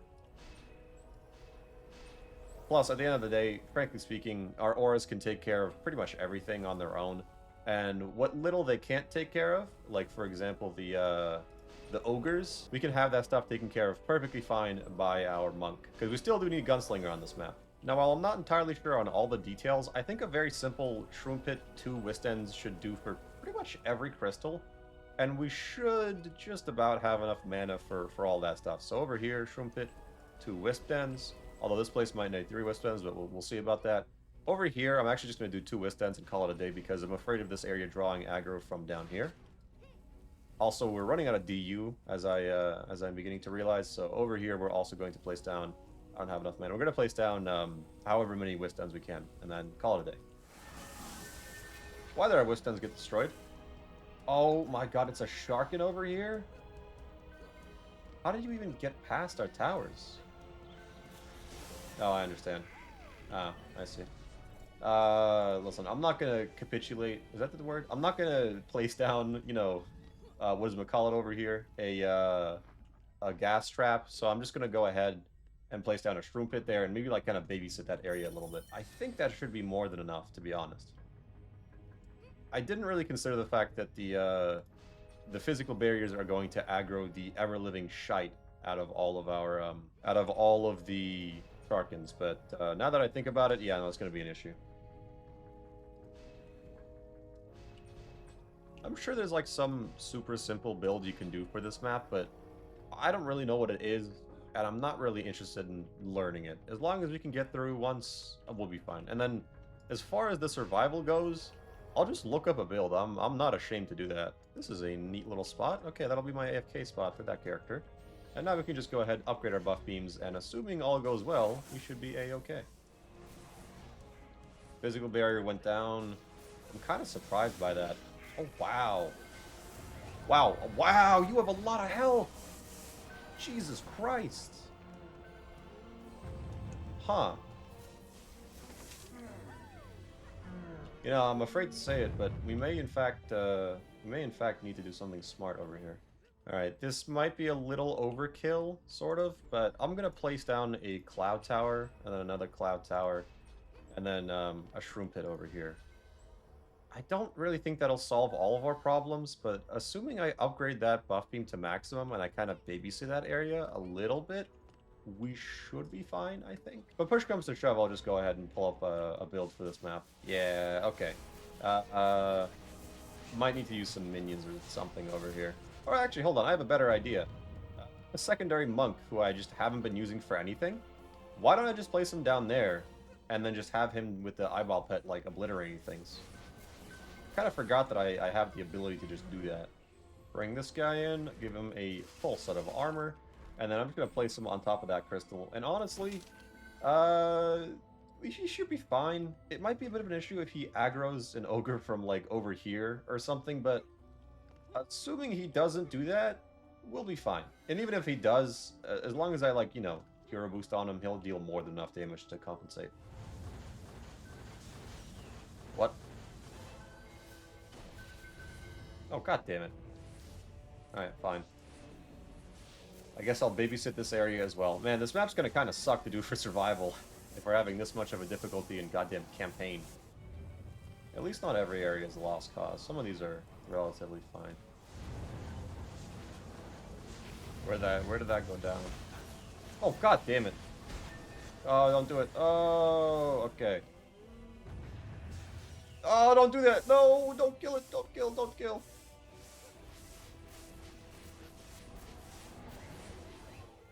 Alright, well, if we really need to, and it looks like we do, I'm gonna just place down this guy here and hope that he can kind of protect this area. Because of the, whatchamacallit, Huntress Animus thing. And then everywhere else, I don't really know, man. I guess I'll just pay close attention to it. I just realized my crystal got hit. I don't, oh, god damn it. Because my crystal got hit, I'm not gonna get Perfectionist on this one, so I'm gonna have to get it on the attempt with the goddamn minions. I'm not looking forward to this at all. And it, oh, where those guys go down? Oh, over here. Oh, whatever. I can babysit this area perfectly fine. But I think we're fine, right? Assuming this guy doesn't kill us, we should be a-okay. Yeah, okay. Probably a good bit of luck involved there, but whatever. Let's go! Dungeon Defender, Dungeon Raider, and Dungeon Crawler. Hardcore Mythical Defender, Mastermind, Mythical Defender. Come on, give me the rest. Team Effort and Brute Force. Oh, and you know what? I totally forgot this. But this is one of very few of the campaign maps where it isn't a, like, boss map, but you still get, you know, character-specific rewards. And, wow, honestly, these are not that, this is not that bad. Apparently I chose all monk characters that, oh, and you get accessories too. Whoa, look at that ability, is that ability 1? That might be ability 1. That's neat. 2 accessories, but wait a minute. Huh. Maybe I've been undervaluing this map. Well, either way, I guess I'll lock this one to keep it, and then I don't think anything else here we really want. Oh, I unlocked an outfit for my my ranger, apparently. I didn't even realize. So, we got completed all levels on hard, except we didn't complete all Area 2 and Area 1 levels on hard, which is weird. Oh, we also got the level 2 gun. Yeah, this thing. Look at this. Portal gun.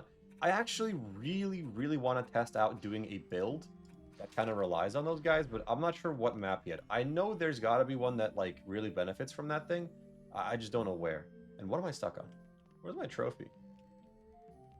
I feel like my trophy should be somewhere. Oh, here it is. Hardcore Mythical Defender. Hells yeah. Time to do the same thing on Nightmare. And this time I'll bring in, like, one of every character. Except, of course, we have to do it on goddamn Summoner, but sadly, because of the fact that I just have no faith in anything, I'm gonna kind of babysit our crystals, sort of. Which is to say, I'm gonna use Weaken Auras.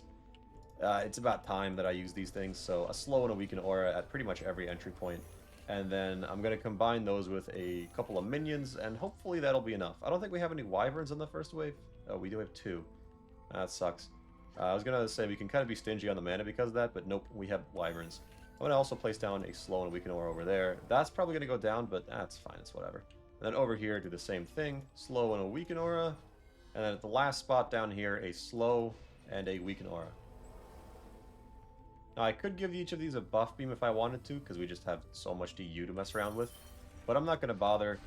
Instead, I'm just going to make sure that the minion walls are very solid and call it a day. I'll probably have to babysit here and there in terms of the auras not going down. Specifically this one right here. But other than that, I think we should be fine. Just for the moment, though, I'm going to place down just a couple of archers at every entrance point. Just like 1 or 2. Because we don't really have that much mana, and I just want to make sure that, you know, enemies aren't able to get through.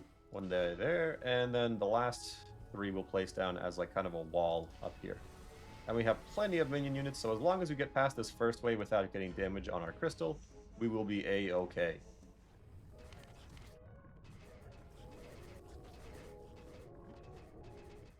And I think that should be enough. So let's call it a day. Much as I'm not the biggest fan of Glitterhelm Caverns, it is also definitely one of the prettiest maps in the game. If you have a big fan of, like, you know, magma and whatnot, this is the map to visit. It's just, it's everywhere. It's got crystals. It really feels like a proper mine. You know, you're inside the core of the... I mean, look at that. Look at this stuff. It's beautiful. So if you're really into the aesthetic, this is probably your favorite map in the game. It's just, me personally, as much as I like it, you know, black and orange, big fan of those color schemes.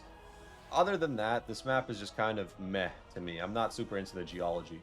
You know, I thought the choke point would be the fact that I have a slow aura inside of an enemy spawn. Nope, it's a random spider at the end of the wave. Anyways, I want to get a weapon reward for each of the other heroes, and last time we just got monk weapons, meaning I gotta get everything but a monk for this one.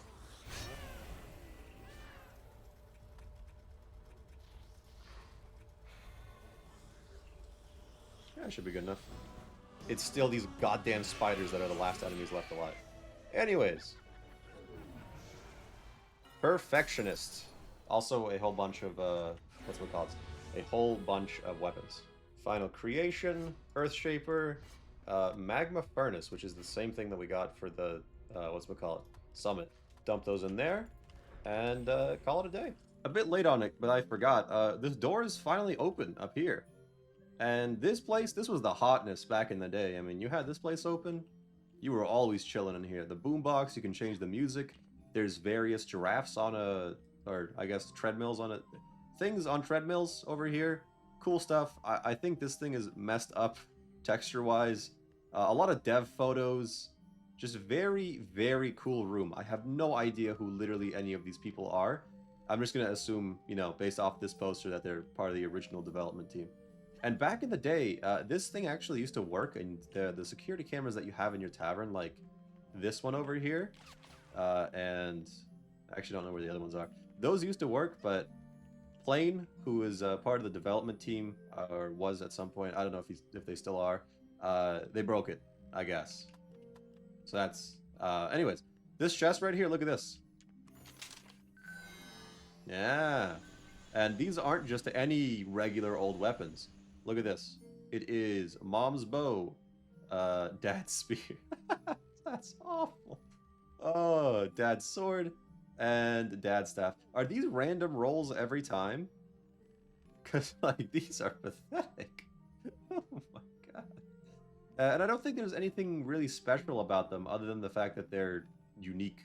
But nonetheless, it is a very cool room full of Mountain Dew and very, very dated memes. Holy hell. Frankly speaking, by the time this game came out, half these memes were probably dated by then as well. Hey, this is kind of fucked up, but do you think the people in these photos, like, you know, there and there, think they're still together? It'd be real awkward to get, like, immortalized in the game, and then it turns out you just broke up afterwards. Anyways, I'm gonna go back now, and, what do we want to do? We still gotta get Daredevil, so I'm just gonna go ahead and, you know, do the thing here. You know what, honestly? Go ahead, champ. Be my hero. That just saved me a ton of time. Alright, what are we looking at? Yeah, man. Good work. Keep it up. Okay, bye.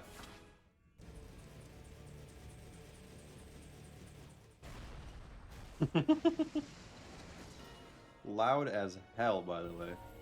Hey, there we go. I guess I'll just do Alchemical Laboratory, if nothing else than for the fact that, like, I can just place down one stack of ores on the buff beam and call it a day. The spawns here are slow, but, I mean, it's an Area 1 map. The spawns in all of Area 1 maps are slow as balls, so, you know, what can you do?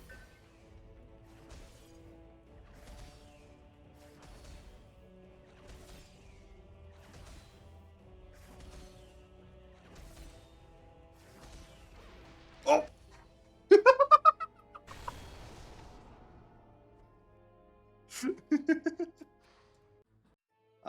I assumed my projectile would hit the second guy, but it did not. God, that's the second time I have died on fucking insane hardcore of the campaign maps while having 6k stats. But the way I see it, if a little bit of greed does the trick, a lot of greed very much does the trick. Look at that. Beautiful. Why do I have to wait, like, 50 minutes to get these last 6 enemies or 8 enemies to spawn in? The most recent enemies were, like, 4 kobolds. And I guarantee you the next couple of enemies are also going to be kobolds from over here and over here. And would you look at it? It's just kobold. What is the point of this? The original campaign maps, every single one of them, like, other than Nightmare and obviously Ruthless, they seem very planned out in the exact way and the exact amount of enemies that spawn. Which makes me wonder, what were they thinking? Why is it that I have to wait 30 seconds after the most recent enemies were 2 kobolds to get another 4 kobolds? Like, what's going on, guys? Come on. Come on.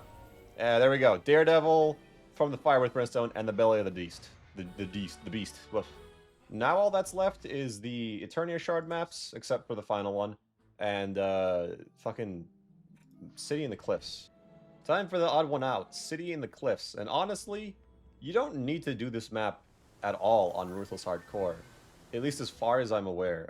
Unless you're doing completion, like me, there's no reason to. The only thing you have to do here, as far as I'm aware, because like we already got all the other achievements, you just have to get Mythical Real-Time Strategist here, which means that you just got to do the map on, you know, Mythical Hardcore, and that's it. You don't have to, actually, you don't even, I don't think you even need to do it on Hardcore. You don't have to do this on Ruthless, but for the sake of completion, because, you know, why not, basically, I will go through the effort, and I'll do this on Mythical, or I'll do this on Ruthless Hardcore, and then I'll do it on Nightmare Hardcore. But if you're just going for Ultimate Defender, don't. But anyways, a basic buff stack at each crystal, and then behind this crystal over here, I'm going to place down a stack of towers, along with a couple of reflector beams. Ideally 1 DU, but I don't mind if they're 2 DU here and there, because I just want to get this done, to be honest. I'm not really thinking that hard about this, and that. So as long as we can get it done, then I'll be happy. There we go. And the last 2 reflectors, and I think that's just about it. Also, as a bit of a fun tidbit, you don't actually get any kind of, whatchamacallits on this map, big ogres, other than the Skycopter ones. You just get mini ogres, which is very interesting, very unique for a map. I'm also stacking a ton of towers on this specific crystal because I've noticed that it just goes down a lot. Every other crystal is going to have a shroom pit and 2 wisp ends, but this one, shroom pit, 2 wisp ends, and 2 cloud towers facing each direction. Oh yeah, the mini ogres here have 20 million HP. Fun fact, that's less than the Sharkins. The Sharkins have like, what was the number? The Sharkins have, I think, 26 million HP, which is a bit weird, but I mean, sure, I guess, why not? Why is that crystal getting hit? Oh, who's hitting this crystal? Oh, who's hitting this crystal? Leave it alone, you jackasses. You leave the crystal. Oh, I didn't. I see. The reflection beam is a bit lacking here. You remember that part of the video where I said I'm going to place like a shroom pit and 2 wisp ends for the other crystals? I lied. I'm actually going to do like pretty much the exact same thing that I did on that one crystal over on every one of these other ones, because I'm afraid that it's not going to work out if I don't. So we'll see as much as we can get away with. I think I'm not going to have enough mana here, but we should be fine, right? 1 there, and 3 to you left over. I guess I'll just babysit that area. Or actually, hold on. This is never before seen technology. We're going to place down, no, not that, an Angry Blossom. And then a Cloud Tower facing each direction, of course. I implore you, find a better build than this. This is really gross and just ugly. Like, you know, I've done builds in the past that are just gross and disgusting and they work. This one is just gross and disgusting. And like, maybe it works, but it's very clearly not designed to work consistent. Oh my god, there's 14 waves on this map? We're gonna be here forever. Oh my god, that's so many. You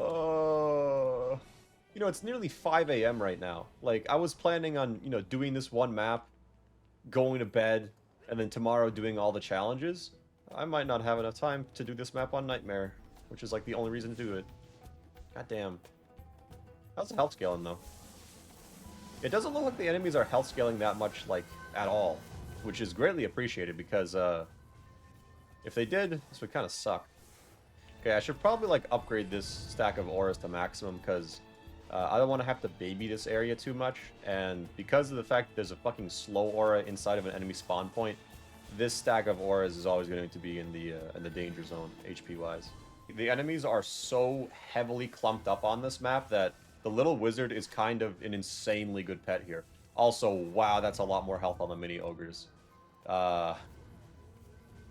They have 60 million HP now. That's a little bit concerning. I mean, I guess we'll still be fine as long as I'm, you know, babysitting everything and running around on my monk, but on the final wave with 4 characters, that might be a little too much to bear. In fact, right now, it's kind of a little too much to bear. Ugh, I'm not excited for the survival of this map, especially not pure strategy. You know, at the very least, at least the map has like a really banger soundtrack. Also, it looks like the ogre HP isn't uniform. Some of the ogres, like the mini ogres, have 20 million HP, others have like way more. I'm not really sure what the deal is, but I'm certainly not complaining. As long as some of them have lower health than others, then we should be fine.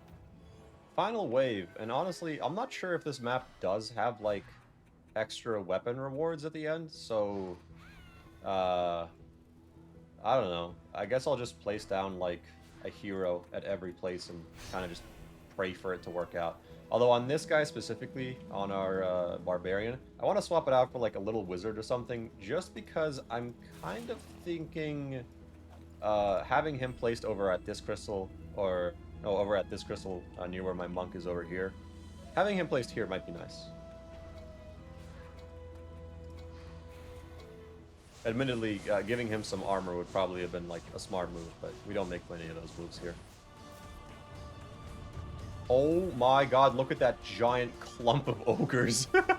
Hold on, I need to visit that right now. What's going on over here? What's with the congregation? Man, the pathing. Again, you can really tell that the F students were in charge of the pathing here. There we are. And let's see.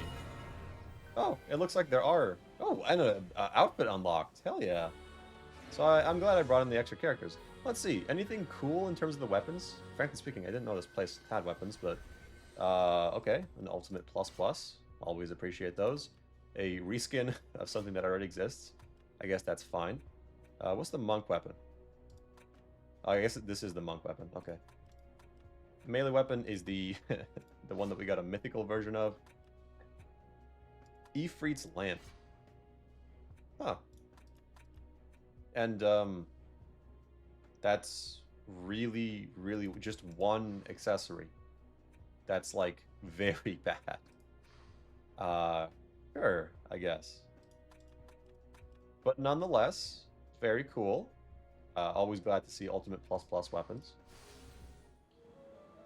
Alright, time to do what I actually came here to do, which is mythical real-time strategist. The build, unfortunately, has to actually work on this map. Thought process, brain, kind of necessary. Very sad, but it is reality.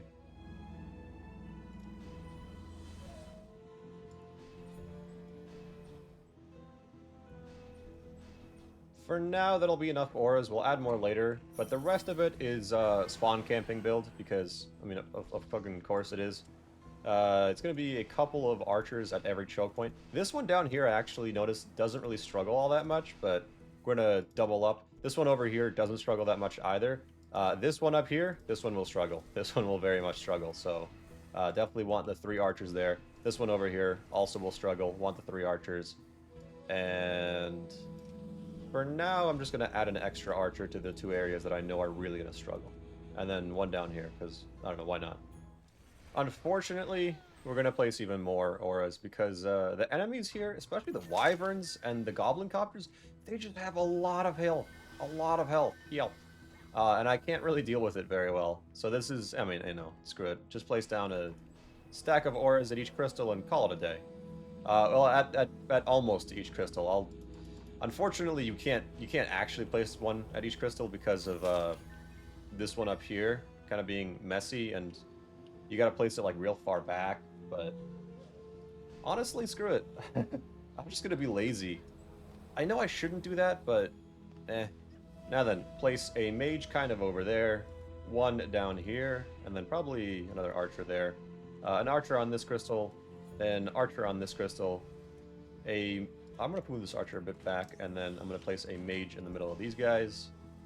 Over here, place a mage. I should place another mage here, and I will, but that's probably going to go down in the future. We have some leftover DU, MU, I'm gonna kind of keep it safe because I have a few ideas of what I want to spend it on. But for the moment, what I actually want to do is this wave will be fine, but next wave, oh, I don't have any archers here. Next wave, I want to place down a couple of forest golems because we kind of need them. Yeah, screw it. I'm lazy. I'm just gonna place down the rest of my archers. I can't really be bothered. Now, because of the fact that forest golems actually count as minions, we're just gonna place like 2 of them at every area and kind of just call it a day. I don't know if I have enough DU to place 2 of them at every area and call it a day, but let's just assume that we do. Actually, down here, you only get 1 because you don't need more than 2. So 2.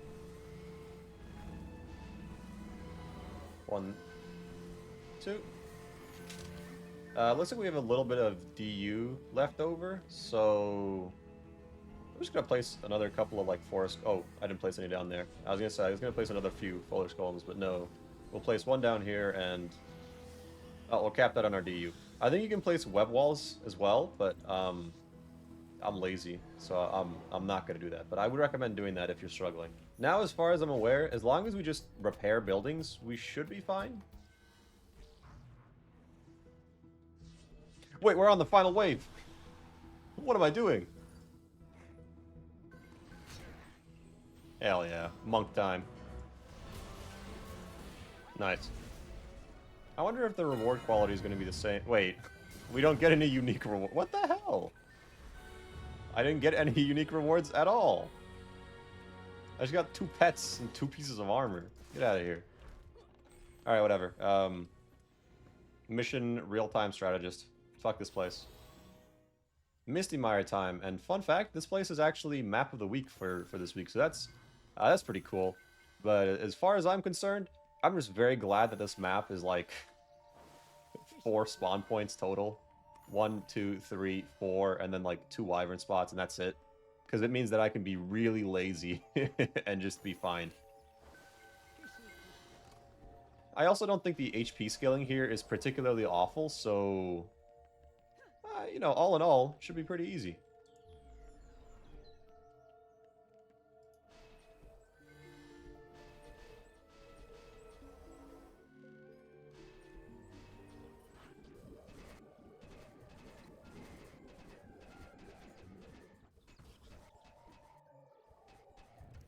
I saw 1 ogre over here who was like alive.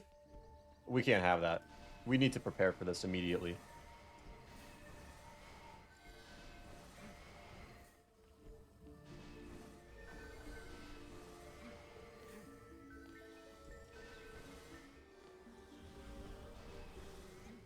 You know, it's slowly hitting me, bit by bit, that this episode is going to be hell to edit. Because, like, I've done up to Throne Room now. I gotta do a lot more than Throne Room. And some of these maps I have, you know, some things to say here and there. Which means, it means a lot more time editing for me. And I'm not really a big fan of that. Wow. No dramatic noise or anything. Mission real-time strategist. Next level. Moraggo Desert time. Yet again, the strategy is going to be spawn camping the enemy, because why not? I can't place these guys properly in here. I have to like get this weird off angle, so that's kind of annoying. But I mean, there's not much to talk about. Wall of archers at every spawn point, and then maybe like a forest golem if there's too many enemies in the future. We'll see.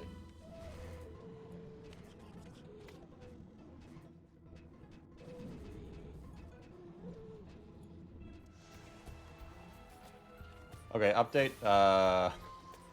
Need more archers here.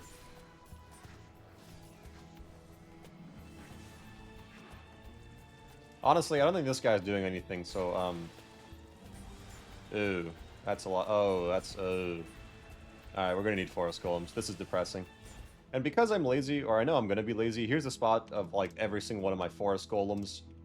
Most of them are just dump 1 in a given spot. Except over here, where I have 4 of them, because I got mad that my archer nearly died. And then everywhere else is just, you know, golem, call it a day. I would probably recommend placing one, like, over here somewhere to deal with the forest, or the goblin copters, but, eh. Alright, excuse the red screen, but this time we're going to do something a little bit different than normal, because this boss map on Nightmare just teleports around all the time, and I want to one-shot it, so, basic weapons, basic-ish stats, an okay propeller cat, and of course, a secondary hero who's going to be hero boosting, because otherwise I'm not going to deal nearly enough damage.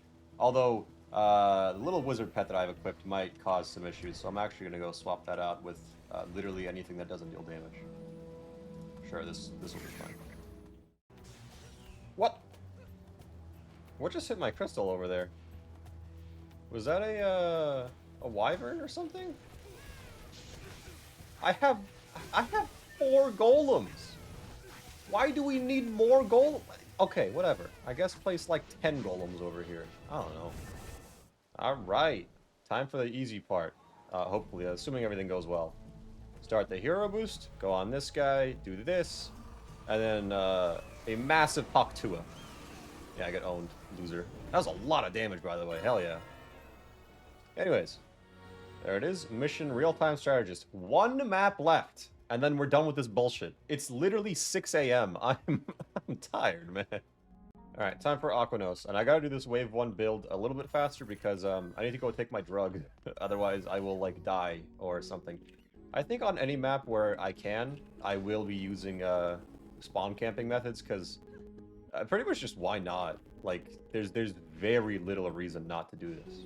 The only thing that it really does is it just makes my life easier, and that's it.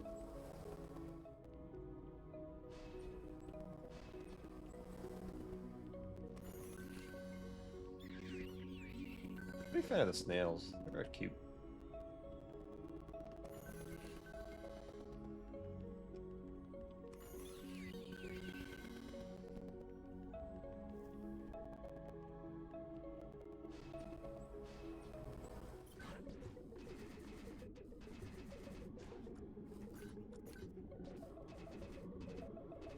For round 1, that'll do good. Or it'll be good enough. Are you guys blind? I guess I need to move these guys, like, way farther down, because they're just not aggroing at all. I think they're, like, inside the sand or something like that, because they should be aggroing on these guys way sooner.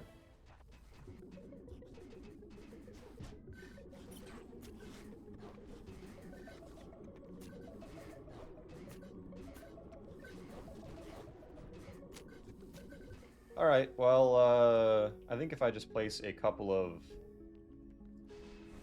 I think that should be enough. Probably. I don't know. Hold on. Can you guys hear this? Those are my pills.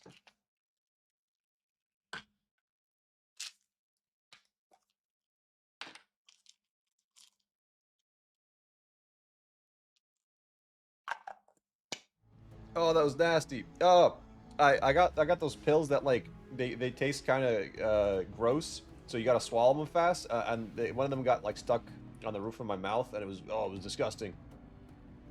Why can't they make the pills just taste like yummy? Make them taste like strawberries or something. I always just, like, jump in like an idiot into some project, and then inevitably I go too hard one night, and then I realize, wow, I should not have done that.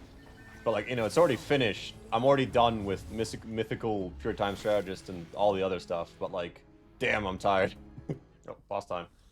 I think it spawns, like, over here, right? Yeah. Alright. Time to absolutely whoop ass. Oh my god, this feels great. Not letting the other guy play the video game? This is the best way to play the video game. Alright, that's enough. Oh my god, an extra phase? That's just cruel. Alright, job's done. Show me my achievement. By the way, we only got 8 experience for killing that guy. Why don't I have mythical real-time strategist? Maybe I just need to, like, go to the next map or go to my tavern or something. Hey, there we go. There we go. Nice. Okay, that was a hell of a grind. But look at this. We got the trophy section mostly filled out. I think I have to get a godly set of gear and a couple of other things over here. But we can do that whenever. All that's really left is to go into the challenges and do literally, like, from Where is it? From Raining Goblins? No. From Warping Core or Unlikely Allies all the way up here to Monster Fest, which is going to be interesting. And then I think we have a few challenges in the Quest for Eternia Shards or something. I don't remember. Rumble, War of the Djinn is like one of those things. Portal Defense is one of them. There's a couple of them. Sky of Love, God have mercy. I think this is one of them as well, but... it's fine. It's fine. Time for Unlikely Allies. And honestly, I don't really know what to expect. Oh, that's nice. We are getting very little mana from these chests. I don't really know what to expect from this map. Because, like, this guy is a dumbass. And I feel like he's just going to go teleport into one of the spawn points of the enemies and just sit there like an idiot. But, assuming he doesn't do that, this should be, like, not that bad. Anyways, I'm just going to place, like, aura stacks kind of in the spawn points of the enemies. And just kind of hope that things work out. Because I don't really know what else to do here. There's not that much DU. And I don't think minions can heal this guy, so... I'm just kind of hoping that he decides to be a little bit smart. And use, 2% of his P-Brain to not jump and die on his own. So I'm just going to place, like, a stack of auras at every entrance point, roughly. And then... I guess because I'll be babysitting the main entrance point, we don't need a slow aura there, but everywhere else, slow aura, weaken aura, like this, and call it a day. By the way, the reason I'm not placing a slow aura at the main entrance point isn't just because of the obvious reasons, it's also because I just don't have the DU to place a slow aura there. So, that's a thing. But I'm also going to be making sure that each of these buff beams I'm placing is not overlapping with the slow aura, and instead is overlapping with the other two auras instead. Although, frankly speaking, I kind of feel like Mr. Hitler himself, the Djinn, will take those down, but we'll see. I was honestly considering... Oh, you jackass. I was honestly considering placing down, like, minions or something to stay around him and deal with the spiders, but if he's just gonna get distracted by the spiders and not move anyways because of it, fuck it. Why bother, right? Okay, thank God for the final wave. I don't think this monk has any gear equipped. So that might be a problem, but let's just assume that it won't be, even though it definitely will be. And then, the other two characters I bring in should also have, like, DPS pets. So I'm just going to put eyeballs on them. This is certainly going to be more than a little bit chaotic. Oh crap, oh crap, oh crap, oh crap, oh crap, oh crap, oh crap. Yeah, okay, this middle area is O block. This is the O block of the map. At the very least, it looks like our pets are doing their jobs pretty well. Most areas, at least. Alright, I don't know what the last enemy is, but that was not fun. Ogre's childhood toy. Is this the reward? What? Huh? This is the reward from Aquanos. Where's the rest? Where's the rest of my loot? Oh, here they are. I'm so confused. Why? Like, this is from Aquanos. Why am I getting... What? Okay, whatever. We got an Ultimate ++ one, so that's pretty cool. It actually sells for 500 million mana. That's quite a lot. Warping Core is pretty nice. It's a pretty cool challenge. Cool idea. And unlike the previous one, you can actually plan for it. So, as the name implies, the core, it warps between this spot on the carpet, this circle summoning ring there, this carpet, summoning ring, and lastly, this carpet right here. And it can also warp back to the middle, which, I mean, it doesn't really matter, but it can do that. I don't really have a build in mind, to be honest, for this. So, I'm just going to place, like, a stack of auras at each area and just pray. Because I can't be bothered to think of a good build. You might notice that the slow auras are overlapping the spawn points. Yeah, they are. No, I'm not gonna bother trying to fix it.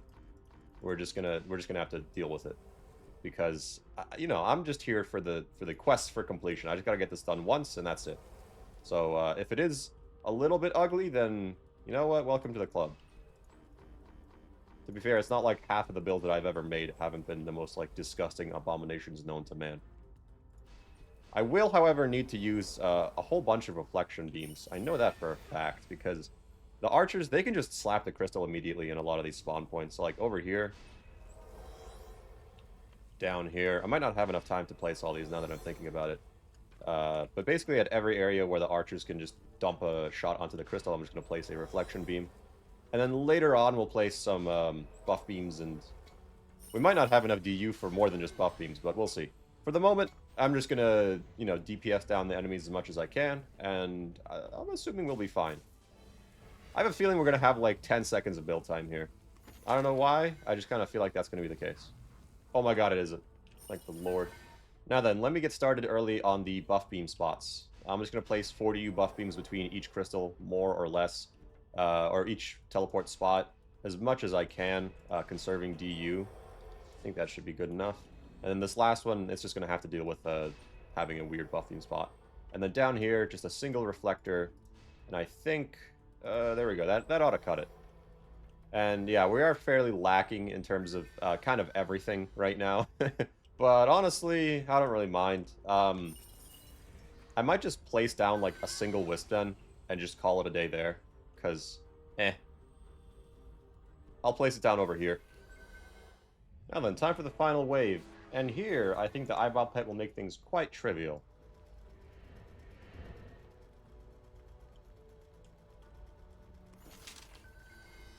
Alright, let's call that good enough.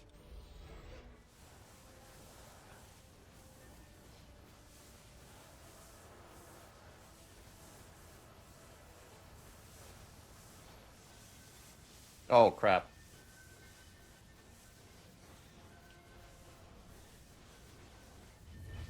And there we are. Very simple, very easy. Ah, the crystal tracker. Brings back so many memories. Did we get a good one at least? No, they are all supreme. That's a lot of base damage though, Jesus Christ. Not a lot of damage per upgrade, but jeez.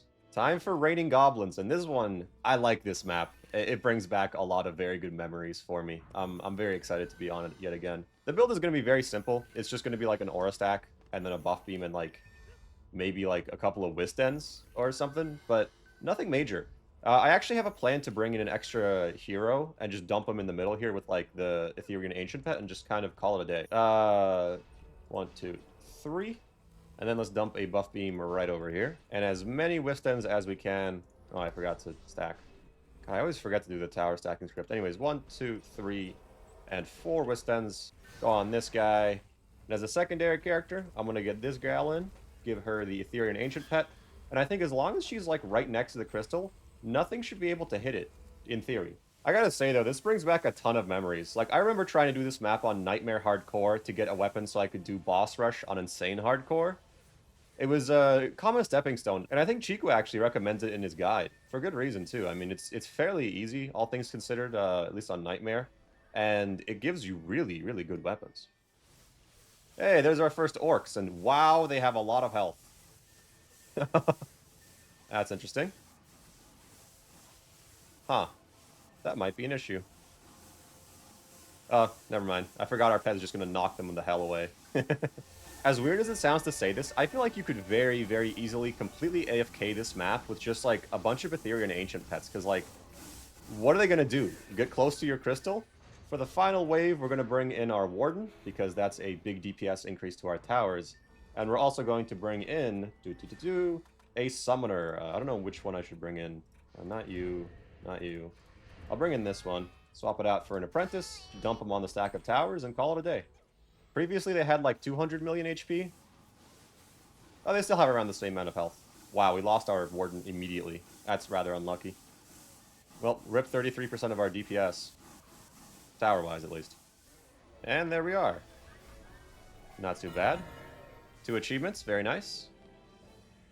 Kind of sucks that the achievements aren't showing up on my screen, but, ooh. These guys don't sell for as much as I was hoping they would. That's a lot of base damage, though. What the hell is that base damage? That's funny. So I guess they just have crazy base damage, but their damage per upgrade is fairly lacking.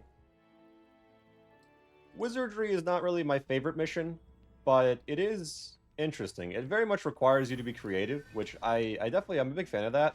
But it is still, despite all that, a very annoying mission. Basically, at any given point in time, there will be however many wizards. The only thing that will spawn is wizards. And out of all of those wizards, 2 of them are going to be vulnerable. And the rest of them, your towers, your players, your whatever, completely invulnerable. On top of that, your towers don't know what's vulnerable and what's not. So, like, they're not going to try and hit the wizards appropriately. In fact, I don't think they try at all to hit the wizards. So, you know, that's cool. But I have a plan. A very simple plan, mind you. Now, because there's only 6 wizards on the first wave, you can actually just, like, go to one of the groups, and odds are, yeah, they're going to be vulnerable, so you can just kill all of them, and then you go to the other group and you're fine. And you get tons of mana from this, which means you can build pretty much everything you'd want for the next couple of waves. Now then, I'm going to go ahead and just dump down a Forest Golem at every spawn point for the wizards, because what are they going to do about it?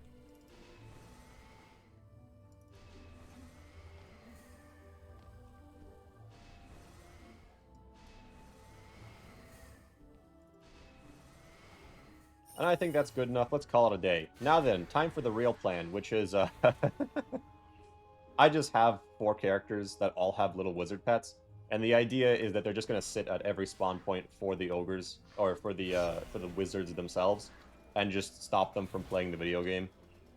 And, like, sure, I won't know, you know, exactly where to go for everything, but, like, there's only so many spots that they can be at a given time.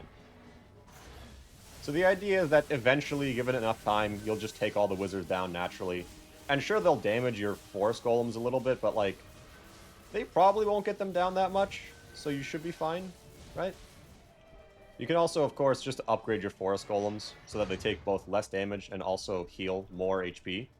So while the build is a bit annoying, it's not really all that challenging. And it looks like I messed up over here, and the Strength Drain aura actually doesn't reach far enough into the wizard's spawn, so when they shoot fireballs, the fireballs deal a lot of damage.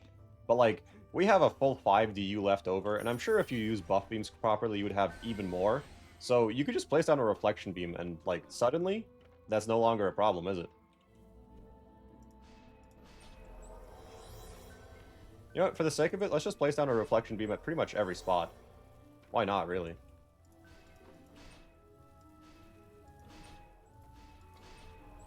Call that a day. And there we are. Fairly easy. Wizard Hunter accomplished. We got a new melee weapon. That's cool. Anything good? 207, 298. Yeah, nothing crazy. I guess I'll keep whichever one is largest. Oh, Ogre Crush. I did not think I would struggle so much with this map, but man, I'm struggling a lot with this map. The whole gimmick of this, you only get ogres. That's the only mob that you deal with. On Nightmare and below, not that bad. A lot of great memories from my childhood. On not Nightmare and below, or above, specifically on Ruthless, you get forest ogres, and also the ogres just have like a trillion HP, so pretty bad, all things considered. But definitely nothing unmanageable. You just gotta play your cards right. So, kind of in the middle here, we're gonna place down a, what's it called, reflection wall, or buff beam, and then over here, making a bit of a box shape, we're going to place down a couple of reflection beams. You could get away with a triangle, but if one spitball gets through, it's over, so I'd rather not risk it. Then we're going to go ahead and jump to our Hermit, and back here, we're going to place down, right around this carpet, a 2DU web wall right there. We're going to do the same thing at this spot over here. Oh, that's 3DU. Hold on. There we go. And then we're going to go over here, place down a 2DU web wall right here. Another one right down in the middle here. And then very lastly, we're going to place down one right here. Now, if you want, you can place more of them around this spot here and around that spot over on the right. But if you have confidence in your DPS, which I do, you shouldn't really need to do that. But as for the first wave, just Control G and DPS things down. Look at this Ogre, by the way. He has 227 million HP. That's pretty bad. But the Ogre behind him has 300 million HP, which is far worse. But, you know, just deal with it. Thug it out. Nothing too bad. Now, when it comes to placing down the rest of your towers, it's going to be something extremely simple. One Shroom Pit, and then just a ton of Wisp Dens. Because Wisp Dens, they are the single target DPS that we are sorely, sorely missing. And with the leftover DU, I'm actually going to go ahead and do something a little bit strange here. I'm going to place down reflectors around this spot down here, and a few spots over here and over here. And that's just because I'm afraid of Ogre Spitballs, but I don't think those are necessary at all.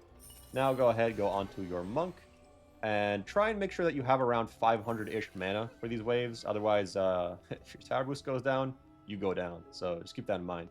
Honestly, this is definitely one of the maps where I would highly recommend just having a tower boost Monk. In fact, I would recommend it so much, I'm going to go do it right now before I forget. But as long as you keep your tower boost up and you keep your buff beam maxed out, you should be just about fine. Also, upgrading your web walls, fairly worthwhile. Might not think it, but the DPS increase for this one is, what is it called? 58%. And then if we look at this one, which is 0 stars, it's only 41%. And also, you know, the web wall, the web duration, enemy movement speed, all that stuff, everything gets boosted quite a bit. So it is very, very much worthwhile to upgrade your web walls. At the very, very least, I would recommend upgrading the main web walls that you have in the middle. Now, since we're getting 2 ogres at every spawn point, I'm also going to be bringing in 1 extra guy right here. Our summoner, who has a huntress and an apprentice guardian to boost our DPS even more.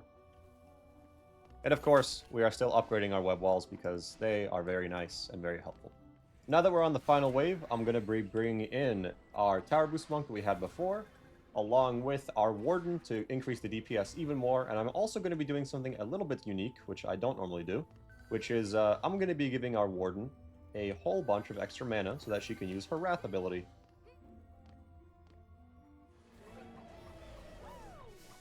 And that's that. 2 achievements. Very nice. On to the next challenge. Zippy Terror is just a very, very weird mission. Basically, you get kobolds, and only kobolds, from every spawn point. And they have a lot of health on Ruthless, which kind of sucks. But it's okay, I have a solution. As you can see, I have an eyeball pet equipped. In fact, I have an eyeball pet equipped on this guy, too. In fact, on top of this guy, I also have an eyeball pet equipped on this guy.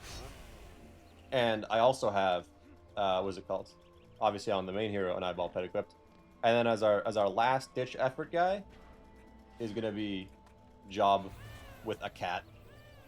And then he has a little wizard pet, but he should probably have an eyeball. Whatever. I'm just gonna place him between here and call it a day. Assuming the HP doesn't scale too high, we should be fine. If we fail, it'll be very obvious though.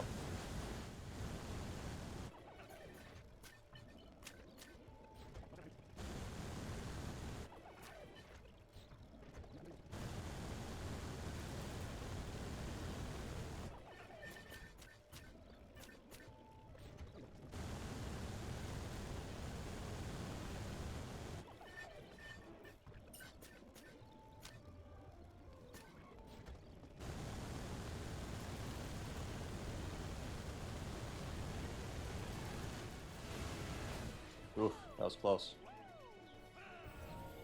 Nice, 2 more achievements. That one, not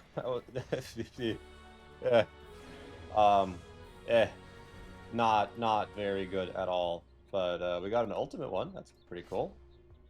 Huh, ultimate and an ultimate 93, both of which have terrible levels on them. I wonder if these are actually good weapons. It's crazy how high the base damage rolls for a lot of these, like, really crazy. And I'm pretty sure they don't even get that much damage per upgrade. Yeah. Well, either way. Chicken is like my least favorite quest or challenge in the entire game.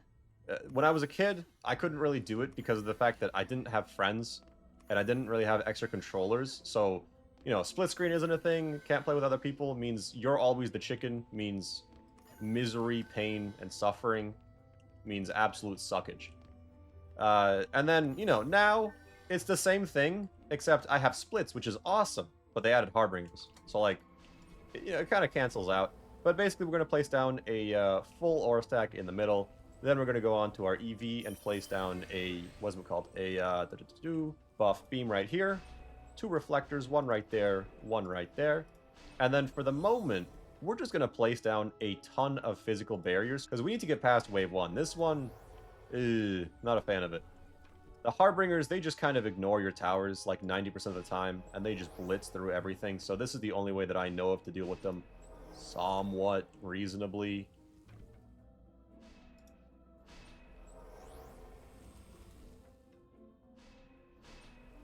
Now then, tower-wise, it's going to be 2 Shroom Pits, and then a couple of Cloud Towers, but we're going to sell all this, so it kind of doesn't matter, but either way, other than that, it's going to be a bunch of Wisp Ends. Ignore the placement being so ugly right now. Again, we're going to sell everything, so it's not that bad, alright? It looks bad, it's not that bad. Now then, Control G, and get your tower boost up as soon as you can, and start upgrading this buff beam, because, at least with my stats, we need to get it large as soon as we can. There's the first Harbinger. First of many. God, I hate them so much. And there we go, we're the chicken. So when you're the chicken, you have like no health. Every enemy is like ultra mega aggro to you.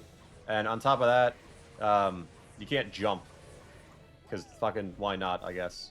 At the very least, you can use your abilities, so I'm happy about that, I guess. Anyways, we're gonna go ahead and sell all of our walls, because we don't really need them anymore. And we're going to replace them with a shite ton of Wisp Towers. So, here's a rundown. Now that we have every wall sold, we're going to sell our Wisp Ends here, and then our Cloud Towers. We're going to replace them as follows. One that way, one south, and then one to the left, and then just a whole bunch of Wisp Ends. And now we're going to go onto our Summoner, and we're going to place down a whole bunch of Archers. I would do Ogres, but we don't really have the time for that, so we're just going to stick with Archers. But just basically block off every entrance point with Archers. It's not necessary at the moment, because you could probably get away with just keeping the physical barriers, but I have the movement speed on them, so I figure why not. Just make sure that they're placed fairly far ahead in each spot. And we did miss one location over there, but I'm sure we will be fine. Probably. Alright, now very quickly, back onto our Summoner, and now we're just going to focus purely on Ogre placement. So, over here, we're going to sell our minions. We're going to place down 2 Ogres right here, just kind of blocking off the main choke point. And then over here on the left, you saw that previous guy was being a dickhead. They do that every time, so the only way that I found to reasonably get around it is to just place down 2 Ogre minions, maybe even 3 over here. But for the moment, we'll just stick with 2 and call it a day. Then down here, sell these guys and place down 2 Ogre minions here as well. I don't have enough mana because I am poor. There we go. And now I can probably sell these guys and just place down a few more archers down here because I feel like they might maybe distract the, what is it called? Harbingers. Maybe, hopefully. But now we go back on our Tower Boost Monk and just fucking pray, man. Just pray. Seriously, these Harbingers are just like dickwads. They're so annoying to deal with. Now on the final wave, I'm going to be bringing in the exact same monk because, I mean, why not, right? Put him on the sack of towers. And then, you guessed it, it's going to be the Summoner with the 2 Guardian Pets. And then also, it's going to be the Warden for extra DPS. As far as the Warden goes, I'm going to place her like over here for safety. And then I'm also going to swap out this guy's pet with the good eyeball that we have because range, yes. And look at that. 4-player rewards, not a single death in a foul mood. Fuck this map. I do not like that map whatsoever. Ooh, Ultimate Plus. Look at that. And it gets terrible damage upgrade. Pretty good rates though, all things considered. Pretty damn good rates. Moving core is a challenge that I like never ever did because I just didn't like it. I don't know. It never sung to me. It didn't really make sense to me as a child. It wasn't like crazy difficult. That wasn't the problem. It just like I don't know. Nothing about it ever really logic for me. Cuz the pathing of the crystal is just kind of weird, nonsensical, and Warping Core, you know where the crystal's going to go. It's very easy. You can plan around it. It makes sense. This one is just like... bleh. And that's it. I don't know. I'm not a big fan of this one. But that's why we have a solution, which is to very, very barely engage with the map's mechanic. So obviously, the crystal's going to be moving around a lot. So the solution is to just not let the enemy play the game.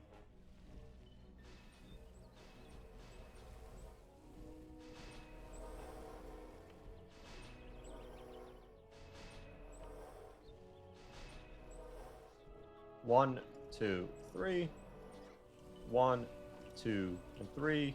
1, 2, 3. 1, 2, and 3. And that's good enough for now. Now we just sit on the crystal and wait for the wave to end. Or the round to end, I guess. Hooray, yippee. Get me out of here, man. I was boring as hell, man.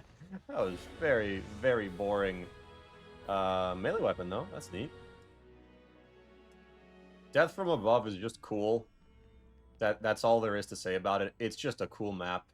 They're following the trend of just, you know, one type of enemy. But, like, they have medium, small, and mega wyverns. Like, it's very cool. They use it in a fairly unique way. And also, for some reason, we also have ogres, which I forgot about. But I think they're mini ogres or something. Now, I remember originally when I tried doing this as a kid, you actually use these ballistas, you know, and they deal damage, and that was cool, but the ballistas fell off really hard starting, like, Nightmare, and then they never picked up since then. So, a cool mechanic, unfortunately just not really that useful, but still very cool nonetheless. So here's the plan. Wisp Dens. That's it. The plan is Wisp Dens. I don't know what you were expecting. It's just going to be Wisp Dens. I'm going to place down like 8 trillion of them on this one buff beam. Next wave, we'll place the rest of them, and that's it. Alright, let's sell these Wisp Dens.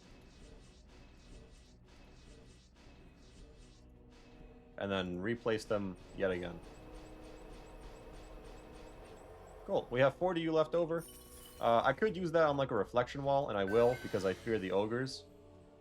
But you don't really need to do that, to be honest. It's not really necessary. It's good enough. I'm pretty sure the moment that we upgrade this buff beam to maximum, it's free. Like, it's, you know, GG, game over. You know, to the credit of the ogre, it is getting rather far. Okay, you know what? That ogre did kind of spook me a bit. I will, in fact, be using minions, because I am a coward. Just a couple of archers back here, though. We shouldn't need anything more than this.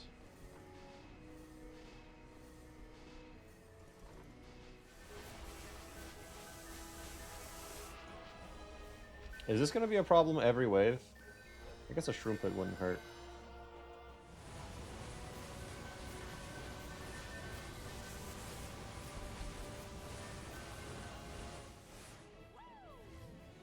Yippee. I think we get a melee weapon here, right? Yeah, this thing. Weird. Oh, I got a supreme armor. Look at that. Wait, it's actually kind of good. Cool. It's about time. Next map.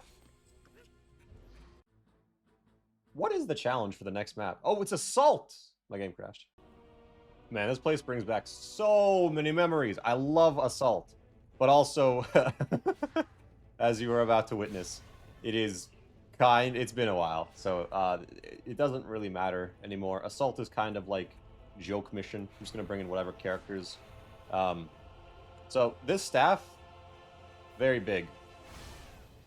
I don't really have a good one, so you'll have to struggle with me a little bit here. But here's a rundown. Oh wow, this guy's fire immune. Okay, that explains why he's not dying.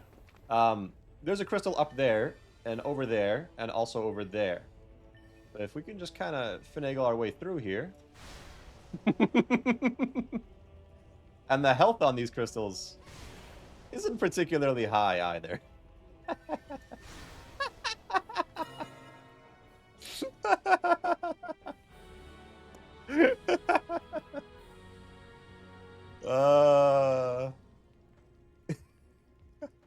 Imagine if all the challenges were this fast. Anyways, put that in that folder over there. Let's see, the Blasticus. Very cool weapon. Unfortunately, not really that good. But if you wanted to, I mean, they sell for a decent amount. You do the mission incredibly, incredibly fast. And the stats on them may be a little lackluster, but you could get one that's like decent stat if you grind it for a while. And at the very least, I mean, it's an easy grind. Let's be real. But for me, for the moment, that'll do. Now we're on the penultimate challenge of the campaign stuff. treasure hunt. I don't really remember the whole gimmick, but basically there's one golden enemy at a time or something like that, and then you go kill that one, and you get a golden shard, and that's pretty much it. There's no dragon or anything, so like, I don't know, it should be pretty easy, honestly. I mean, it's Summit. We have 150 mana, or 150 DU to mess around with.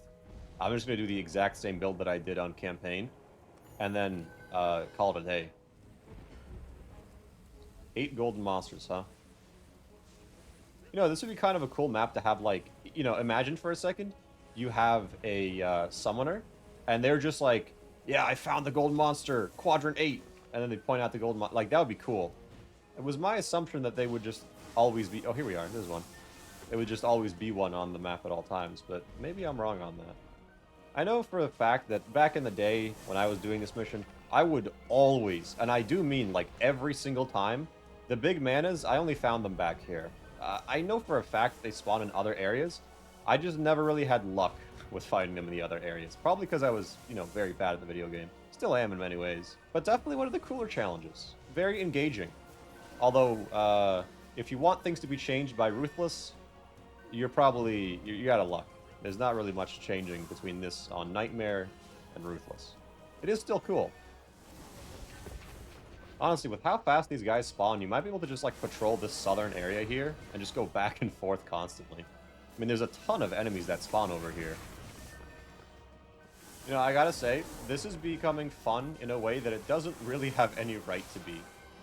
The best description I can give is it's like, if you went to go eat, like, a pack of 12 donuts all in one sitting, and, like, you enjoyed yourself the entire time. Like, you know... there's that, like, you shouldn't have done that, right? Like, this is... there's definitely a better way to go about what you just did. You shouldn't feel as good about what you just did as you do. But, like, at the end of the day, you had your fun, and you're sitting there fat and happy. This is the same thing. Like, I know I should go to the other side of the map, but, like, this is really enjoyable. This is, like, the minimum amount of dopamine necessary. You just go back and forth, kill a ton of mobs, and every once in a while, you get a golden mana token. Wow. You know what, honestly? Trying to engage with this map's mechanic the way it's intended, you know, not going back and forth between two spots, it kind of feels like when you're trying to find, like, Waldo. Like, hold on, I'll put up an image on the screen. This is what it feels like. Like, don't get me wrong, if I scroll across this and I'm in the mood, I'll do it, but, like, dude... I'd much rather just brain-dead scroll going back and forth between these two spots and eventually get this done. Okay, now we're on the final wave, and honestly, I don't know what the hell to do, so I'm just gonna bring in, like, 3 whatever characters. And I think as long as I hide their screens, my frame rate shouldn't go too far into the negative. God, that donut analogy is becoming more and more accurate as time goes on. Like... I'm beginning to feel sick of this, but I'm still really enjoying it. I'm still enjoying it way more than I'd like to admit. This is really fun.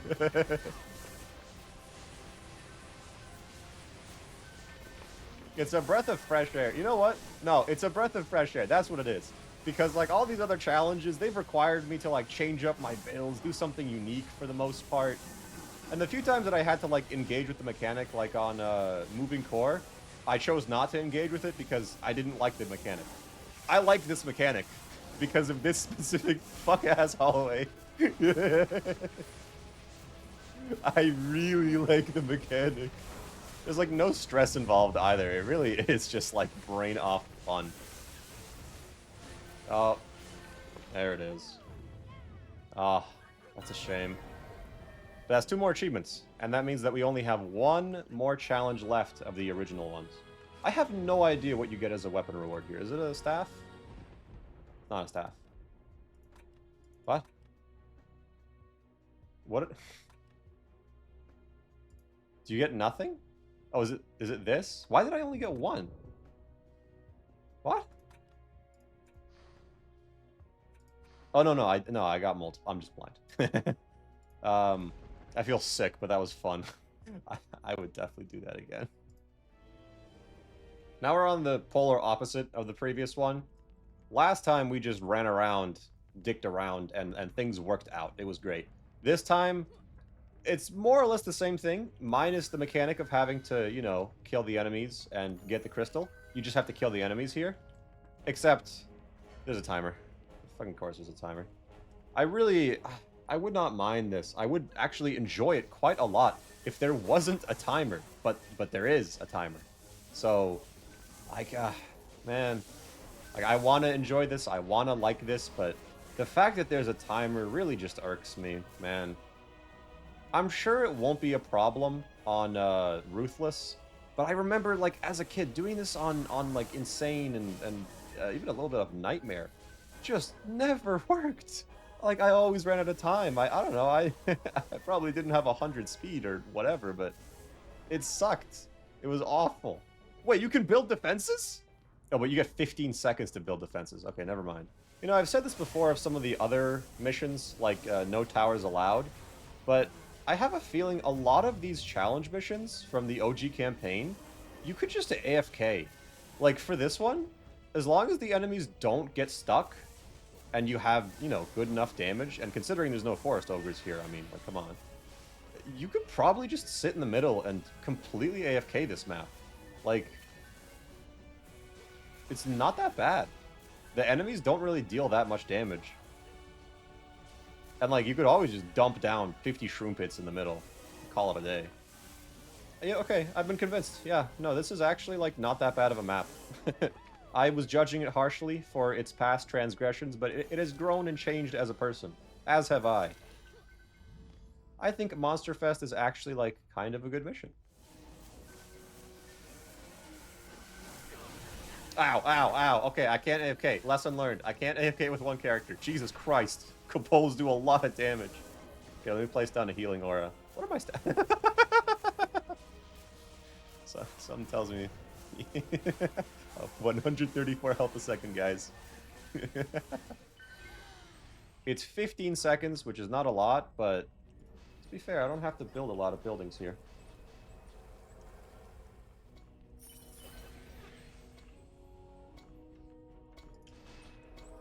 Ooh. 3 seconds to spare, not bad, not bad. Oh my god, this thing actually heals me like a decent amount. That's crazy. What a concept. Not reaching my Enrage aura. Although, to be fair, I don't think the Enrage aura actually does anything. I'm pretty sure it's just there to look cool, and that's it. Alright, for the sake of, I think it's funny, let's just dump down as many shroom pits as I can on this one corner. Kind of no reason not to, right? 4 minutes? Okay, the time is far... Was I just, like, horrible at the video game? There's no way it was 4 minutes. Maybe it's just, like, the lower enemy count on Ruthless or something, because, like... I don't know, man. This isn't that bad. This is not that bad at all. Final wave, huh? I know I should think more about it, but I'm just going to dump in, like, fairly random heroes. Although I know for a fact one of the ones I want to get in is this one.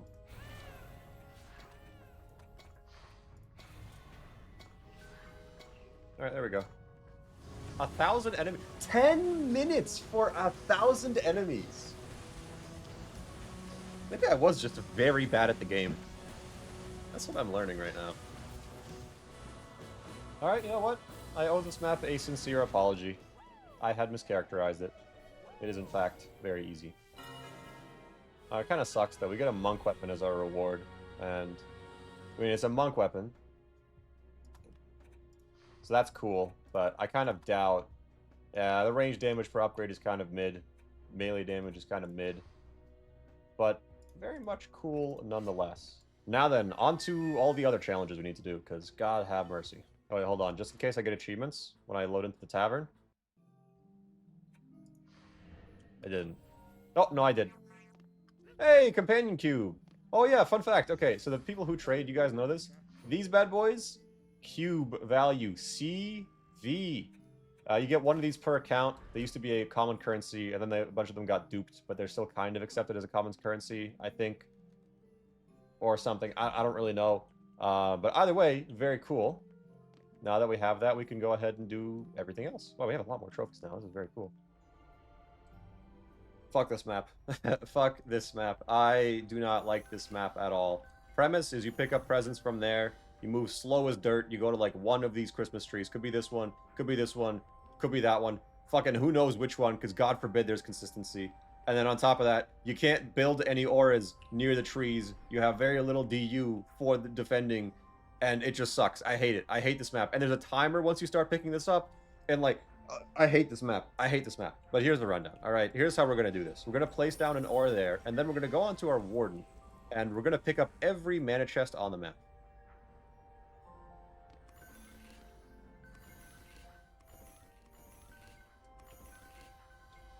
Now that we've picked up pretty much every mana chest on the map, which there weren't that many of, we're going to go ahead and place down one Wisp Den at pretty much every single one of these Christmas trees.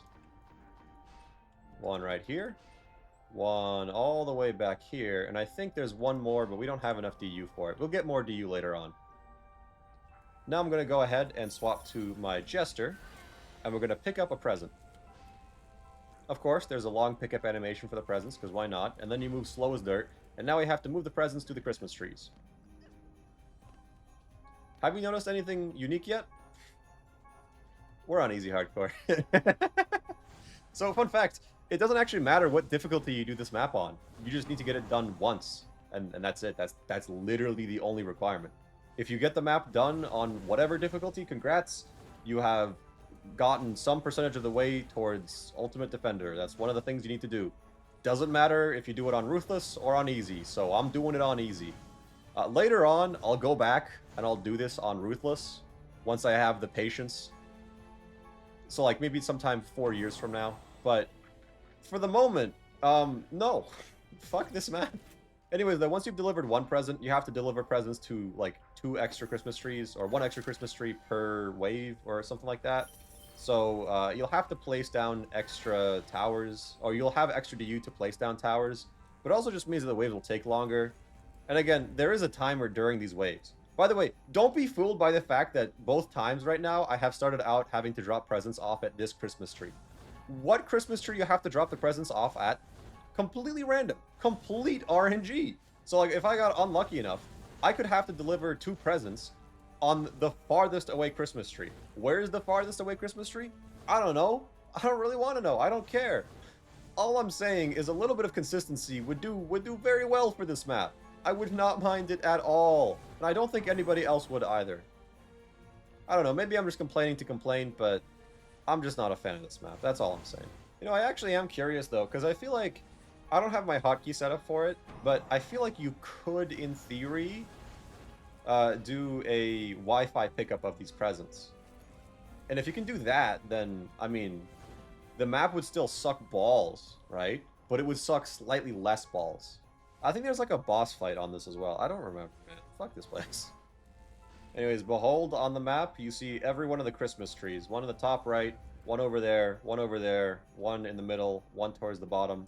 And of course, we got the farthest Christmas tree possible all the way down to the bottom left. The thing is, they wouldn't really have to change all that much about the map to make it not cancerous. Like, it's very few things. There's just a couple of mechanics that combined make me not like the map. Definitely having to puppy guard the trees after you deliver the presents. That's one of them. Not being able to place auras. That's one of them. I don't know. The fact that the trees are completely randomized on whichever one you have to go. And if you get unlucky, like I did here, you got to go to the bottom left tree to start out. And it just takes forever. That sucks. The timer.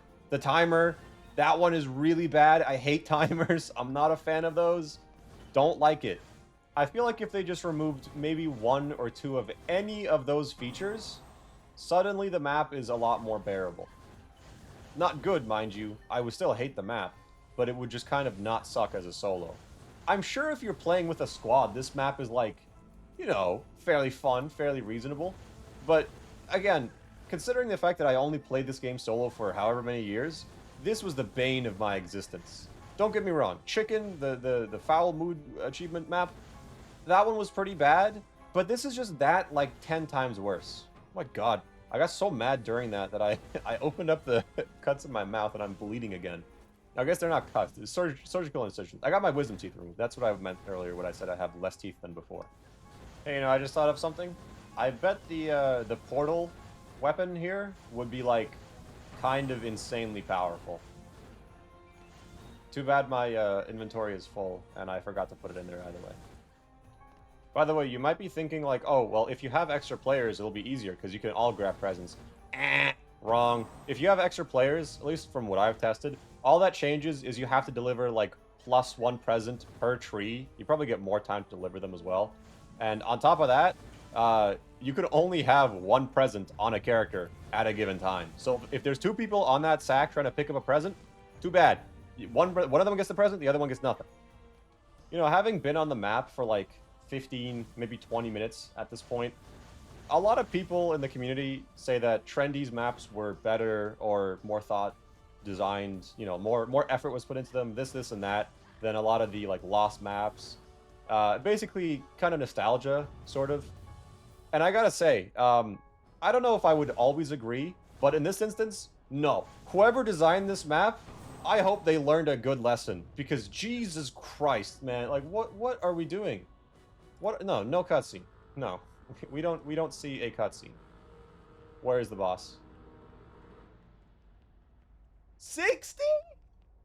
I'm not waiting. Oh, it lets you build more towers. Oh, right, we have to protect Santa. Alright, Santa protected. We did it, boys. Piece of shit map. Fuck this place. Spear of Light. I'm dropping this. Get out. Oh my god. Portal defense time, and this one, if you watched my Redux series back in the day, you will recognize this build. It is basically just a higher stat version of the build that I used there for Redux's equivalent of Ruthless Hardcore. But here's a rundown. I'm going to box in all the spiders, because basically why not? I can get away with it. And then after that, I'm just going to rely on player DPS to kill them. I don't remember the exact spots for everything, so be a little patient with me. I'm fairly slow, but I remember most of the spots, and I think that's all that matters. But basically, place your auras roughly in the same spots that I am here, and then our last 2 auras is going to be one right here, and then one all the way up here. And that's it. Now we're going to go ahead and collect as much mana as we can, and then we're going to swap over to our EV. And once we get to our EV, big important placement time, because you got to be fairly precise with this build. Well, to be honest, you don't need to do this build if you have above 500 stats, but, you know. So go ahead over here. I don't remember the exact spot, but I think around this tree, you do like, zoom in as much as you can, a 4du buff beam. I'm going to be like very lazy with the placement of all this stuff because I can get away with it. But then over here, 2du, 2du, and then over here, 2du. Basically, you want to trap the spiders that spawn in that area. Same thing over here. 2du buff beams, or physical barriers, as much as we can get away with right there. And then over here is going to be kind of annoying to place, but oh, never mind. 4du, and yet again, just do 4 or 3du buff beam. There we go. Or, physical barrier. I always confuse them. And I'm going to place a buff beam between those two. Then over here, around in front of this log area, a 5du or 4du physical beam. And then around this bush, a 3 or 4du physical beam. And then up here, another 2du beam. And all we have left is a single spot all the way down here, where we're going to place down another 2du, or not 2du, I don't remember the exact number, but like, yeah, that's probably fine, physical beam. And I'm going to place down a reflector in front of a couple of these spots, because I have plans. See, when I did this build ages ago, I didn't really have very good stats. Well, no, I intentionally did it on low stats. Like, you could do the build on 500 stats for your heroes. But, we have more than that. So instead of relying just on my player DPS, I'm also going to rely a fair bit on my towers. By the way, when I say player, I really mean like pet DPS, because that's far more accurate to what I actually used back in the day. Hold on, I forgot to place proper reflectors over here, because I kind of forgot about this area. That's probably good enough. And then a buff beam over here with some reflectors. And now, just going to place down a couple of shroom pits, as many as I can place within the time frame as we have here. One there, one all the way down here. And I don't think we're going to be able to place too many more, so we don't even have the mana for it. Last place is going to be like probably up there. But now go ahead, swap over to your monk. Control G. Now what matters if you're doing this build is you see these spiders, how they spawn in and they get trapped. Basically, if you have a pet with a lot of knockback, for example, the Deadly Striker pet, or you're just using Deadly Strikers at all, then you're going to run into an issue, a big issue, which is that the spiders will just get shung, launched out from their spawn points over your physical barriers to some fuck-ass spot somewhere on the map. So to do your best to avoid that, just go ahead and place down, what is it called? Go ahead and don't place down any Deadly Strikers or stuff like that, unless your build stats can support it. But I mean, as you can see, the Shroom Pits, they're able to deal with everything just fine. So we shouldn't really have anything to worry about here. I'm going to go ahead up here, place down one Shroom Pit, and I think that's it for all of our towers. Yeah. Now, even if the buff beams go down, even if, I mean, basically, as long as the physical barriers are up, we'll be A-okay. And you can totally AFK this as much as you want. The auras, as long as you have these Shroom Pits or you're DPSing things down, they should never get anywhere near low enough to be a concern. So you should be just about fine. Honestly, screw it. Just for the sake of speeding up the waves, I'm going to go ahead and add in another monk with a... already has an iPad equipped. Hopefully I have an iPad that has speed on it. I don't. Okay. Anyways, whenever you can, just go ahead and place down iPet characters like over here, around this spot here is good, and then one down there. Honestly, this guy, I would probably recommend moving him from here over to like here-ish, but he's doing just fine where he is. It'll be okay. And would you look at that? Last couple of spiders here, and we're done. Very easy. Also, because this is a map of the week, we get double rewards, so don't expect this many rewards normally. But look at that. Wow, look at this. 2 ultimate pluses. The rewards from here are not good at all. Frankly speaking, even with map of the week, they're not really that great, but I guess if you're interested in it, it's alright. I'm just going to go ahead. I'll say screw it. I'm just going to keep like an ultimate plus and an ultimate, and then just call it a day. I have no idea what to expect from this, because I literally never did this at any point in time, ever.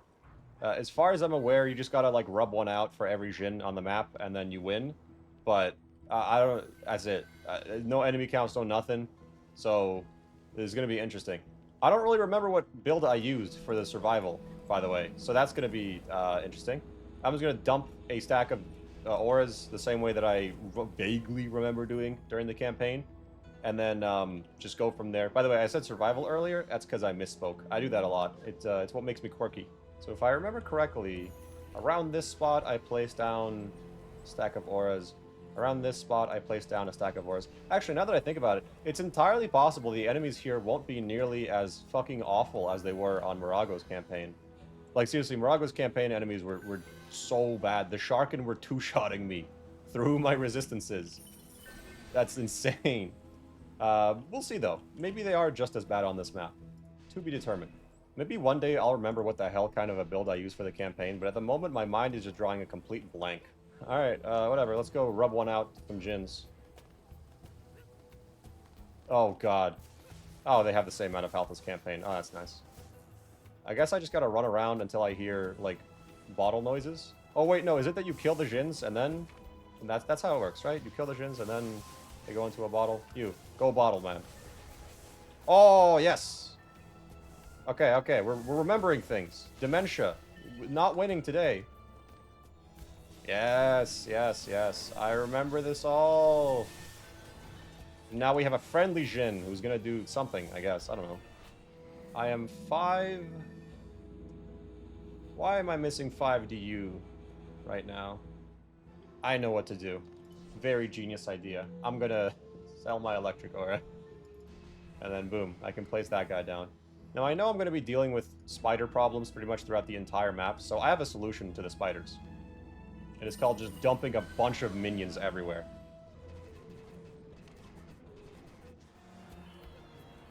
You can really tell this map was made to, like, parkour around, though. It's very cool. This is fun. I'm having fun. I never thought this would be possible. Oh, God. I just thought about the fact that on the final wave, we're gonna have, like, 4 heroes on the map. I'm not worried about the enemy count or the enemy HP. I'm just very worried about the noise. Because, like, these are intentionally designed to be loud, so you can find the, you know, bottles really fast. But, like, dude, I'm gonna be deaf by the end of this. Okay, I can't hear anything anymore at all. I think every lantern in the map is filled all at once. I have, like, 3 dead players on top of my character, and I'm hearing all of their audio at once. This is, like, deafening. And... There we go. God damn, that was loud and awful to my ears. 2 achievements, whole bunch of rewards. I don't know why you get a whole bunch of random rewards garbage, but let's see. Genie King's Shard Staff, huh? Weird. We got an Ultimate 93 one, although they seem to be fairly mediocre. Put that in the stuff folder. Wait, you do get the Shia Hulud. Oh my god. I'm so... I want to use these right now. Hold on. That's so much base damage. Oh my god, I'm so excited. Oh my god, it gets so... Oh my god! Okay. Alright, the Shia Hulud. Cool as balls. It makes cool noises. It shoots ogre spitballs, which is amazing. Okay, the one on the left is better. Look at this. Look at this. And, like, they have a massive AoE. Like, look at this. I'm pretty sure... Hold on, let's test this out. If we were to go onto Assault, I think this has enough reach to where it can splash damage up into the upper area. Yes, yes. Here. I remember as a kid, like, finding some cheese spot over here that worked to get this crystal or something. You had to, like, jump onto here. Yeah, yeah, it still works! Oh my god! And then this crystal, you could, like, go over here. And then, yeah, yeah! And then this one you actually had to, like, play the game for, but that's, you know, you can't win all of them.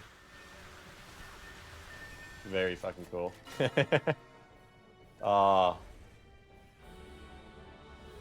Man, that felt great. I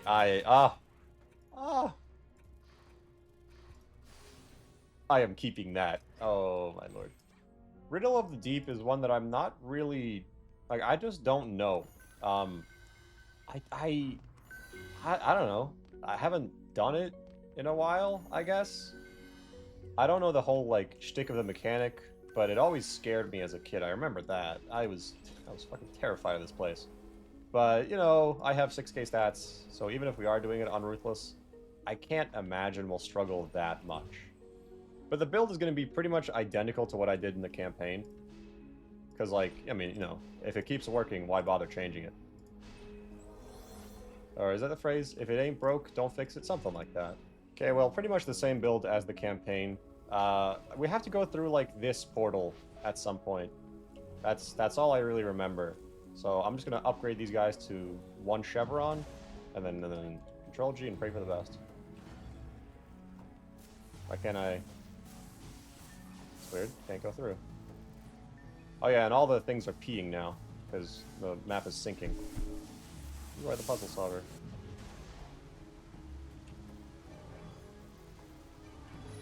Oh, very easy. And then you stop the water? Is that the whole thing? You just gotta do this a whole bunch of times? Oh, okay. That's nothing too bad. Nope. Well, I gotta go stop the water. Is this what it's like to be a plumber? You just get, like, this notification every once in a while, and you're like, alright, time to do my craft. Hey, in theory, could you just float over this area as a summoner? Is that a thing that's possible? You know, something tells me having this aura stack directly overlap this spawn point for the enemies, not the best. Not the best. A thought just occurred to me. On the final wave, when there's 4 players, because, you know, 4-player difficulty, quest for completion business, is it gonna tell me, like, on a different screen to go do it? Because that would sort of suck. Time to place down a couple spider minions.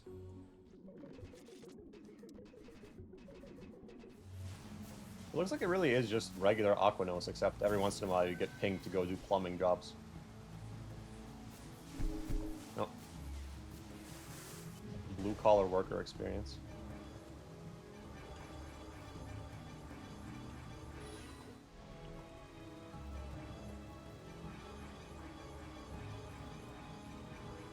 Okay, I can see why the later waves of this might be really hard. I'm gonna be honest, I might pause scum this. Hell, I might actually just go back on my recording scum. Also, those ogres have a lot of health. A lot more than I was hoping they would. A little too much, in my opinion. I'm ready. Yeah.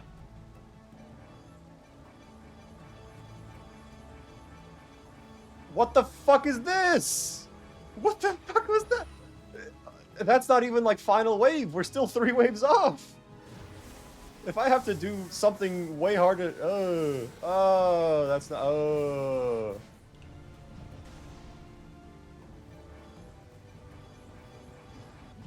What?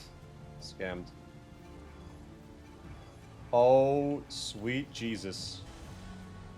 Oh, sweet Jesus.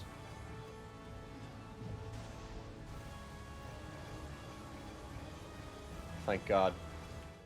I was under the impression that it would pulse every single time. It appears as though that was incorrect. What? That's not good. I know how to solve that problem, but that shouldn't be a problem. But I know how to solve that problem. I think the enemy HP scaling must be higher than during the campaign because... Oh, wow, that hurt a lot. That was a golden kobold. What was I saying? Enemy HP scaling must be much higher because I don't remember being that in pain previously. Alright, we need a few minion walls here.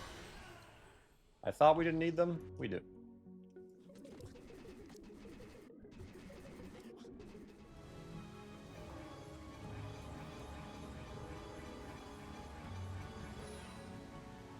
The problem is, like, one little fumble, you know, you accidentally move a little bit too much to the right and you trigger a step, and it's Jover. It's immediately Jover. So what happens if the water, like, goes up a bunch? Do the enemies ignore it? Is it like a fish wyvern heaven or something? I just realized we don't get Ogre Copters here. Maybe that's why the regular ogres have so much health. That or I'm misremembering the campaign. Could be either or.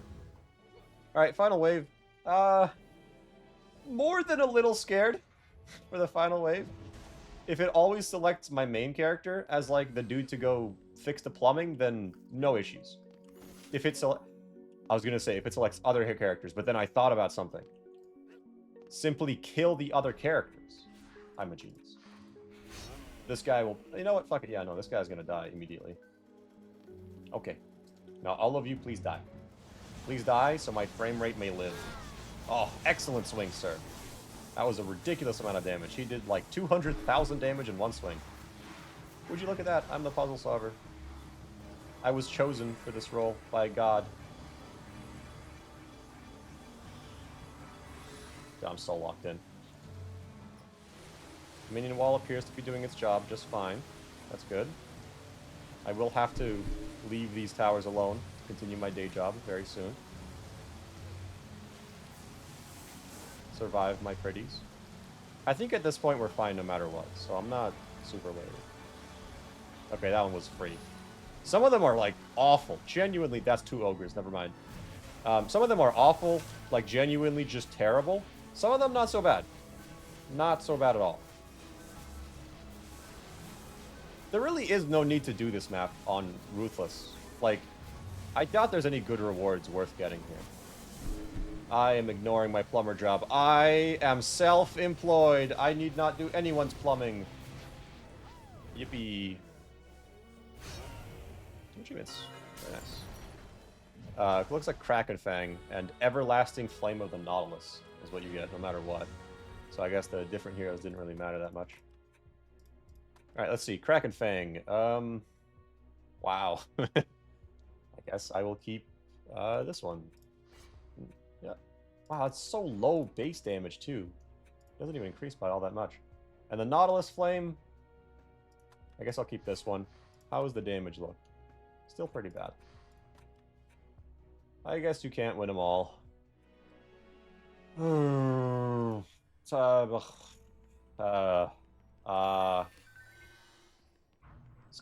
of Love is a map. I already don't like the base map that much because it's just got a lot of fucked up geometry. I can guarantee you one thing. If I don't like the base map, I'm gonna fucking hate whatever bullshit we're about to go through here. The only caveat, nice, positive-ish thing is that the enemies have, like, no health. So you can probably get away with just buff beam and then stack of auras, and that's it. You don't really need more than that. But play it a bit safe, because the way the map works is you need to get, like, the same type of enemy. So, for example, 2 orcs, 2 ogres. I guess there's no ogres, but 2 whatevers. And then bring them together, and then they have sex. But they have to be of opposite gender, and not every one of them is going to be of opposite gender. So, like, all this stuff. Basically, you got to choose a hero that can survive pretty well, and can also just single hit enemies and not kill whole groups of them at a time. So I'm just going to use Barbarian and hope for the best.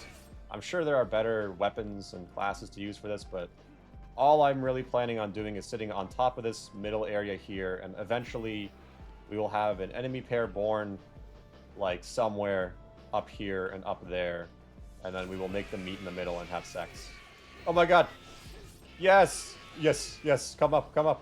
Oh my god, sex! Oh no, you're both the same gender. Oh, sex! Meet, holy matrimony here. Holy matrimony. Yes, meet up top. You there, you there. No, no, no, no, no, attention span, trust me. Oh! Guys, we're doing it. Reddit. Hell yeah.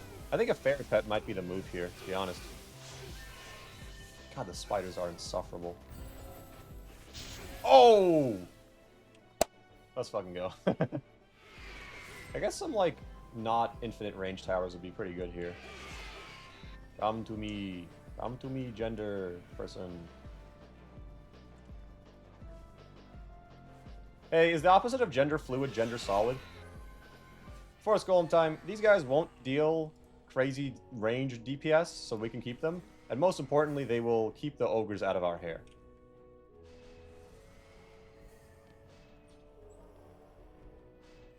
Like, honestly, I'll just put a fairy on this guy, call it a day. Yeah, that's good enough. And I would like to upgrade these towers, or auras, because I can't imagine they're going to take less damage.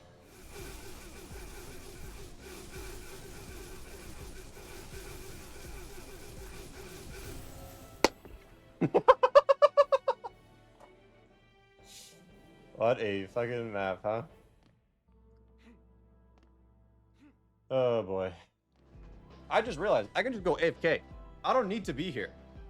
The map will finish itself. I'm gonna go use the bathroom. You know, I just had a thought. What if I, like, took too long and we were already on boss wave? That would kind of sucked. But I didn't, so we're not. So that's good.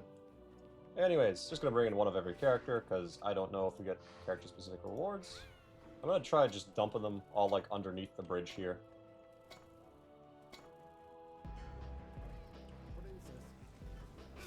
Yes, 2 orcs. You are meant to be. Meant to be. Oh! Alright, let's move fat ass over there. I imagine the boss is gonna spawn in the same spot that he did for the campaign, or for Lover's Paradise. So, if I remember correctly, it's like over there, right? Nope, I was wrong. He has so little HP. He has so little HP. Thank God. The fuck out of here, you dickhead. Oh. Oh my god, that was awful. That was so bad. Oh. Alright, let's see. Mythical, mythical, mythical. Why is the one that's, like, godly, epic, even? Why is this guy the one that has the most upgrades? Oh, I guess close to the most upgrades. I'm keeping all 4 of you. I do not give a shit about this. Fuck you guys. Is that it? My game crashed. You know what? At least it crashed afterwards. Oh, mighty smiter. Full set of godly items. And then I have to upgrade, I think, all of this armor to its maximum.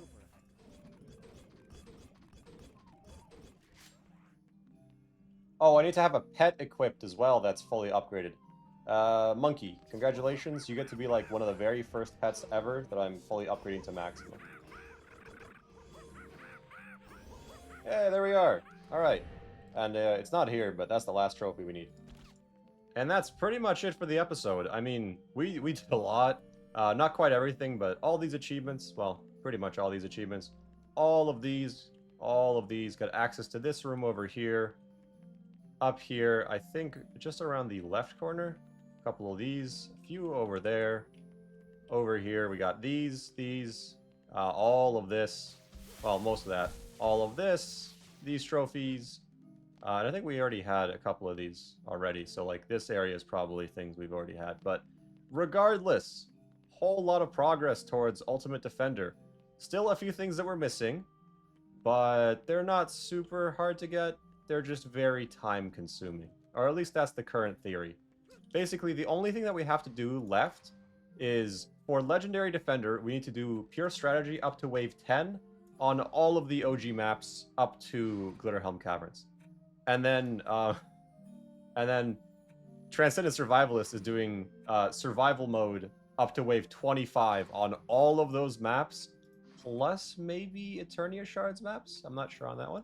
Along with City in the Cliffs up to Wave 25, which is going to kind of suck. But I think we can combo that with Pure Strategy and do both at once, maybe? So I'll try that. But for this episode, that's all there is. It's a very long one, probably. I actually have no clue because I haven't edited the episode yet. But so far as I've gotten in terms of the editing, it's like a little under an hour. But as far as that, I've only gotten to like Hall of Court. So we still have Throne Room, all of these challenges, all that business. So I'm sure this will end up being like a 3-hour long episode. I could split it up into other ones, like, I don't know, an hour and an hour and an hour, but next episode is just going to be a ton of survival. And I'm actually going to edit this episode while recording the next one because, I mean, it's survival. There's not much else to do. But I will be doing it on Ruthless Hardcore to the best of my ability. Either way, thank you all for watching, and I will see you in the next one. Goodbye.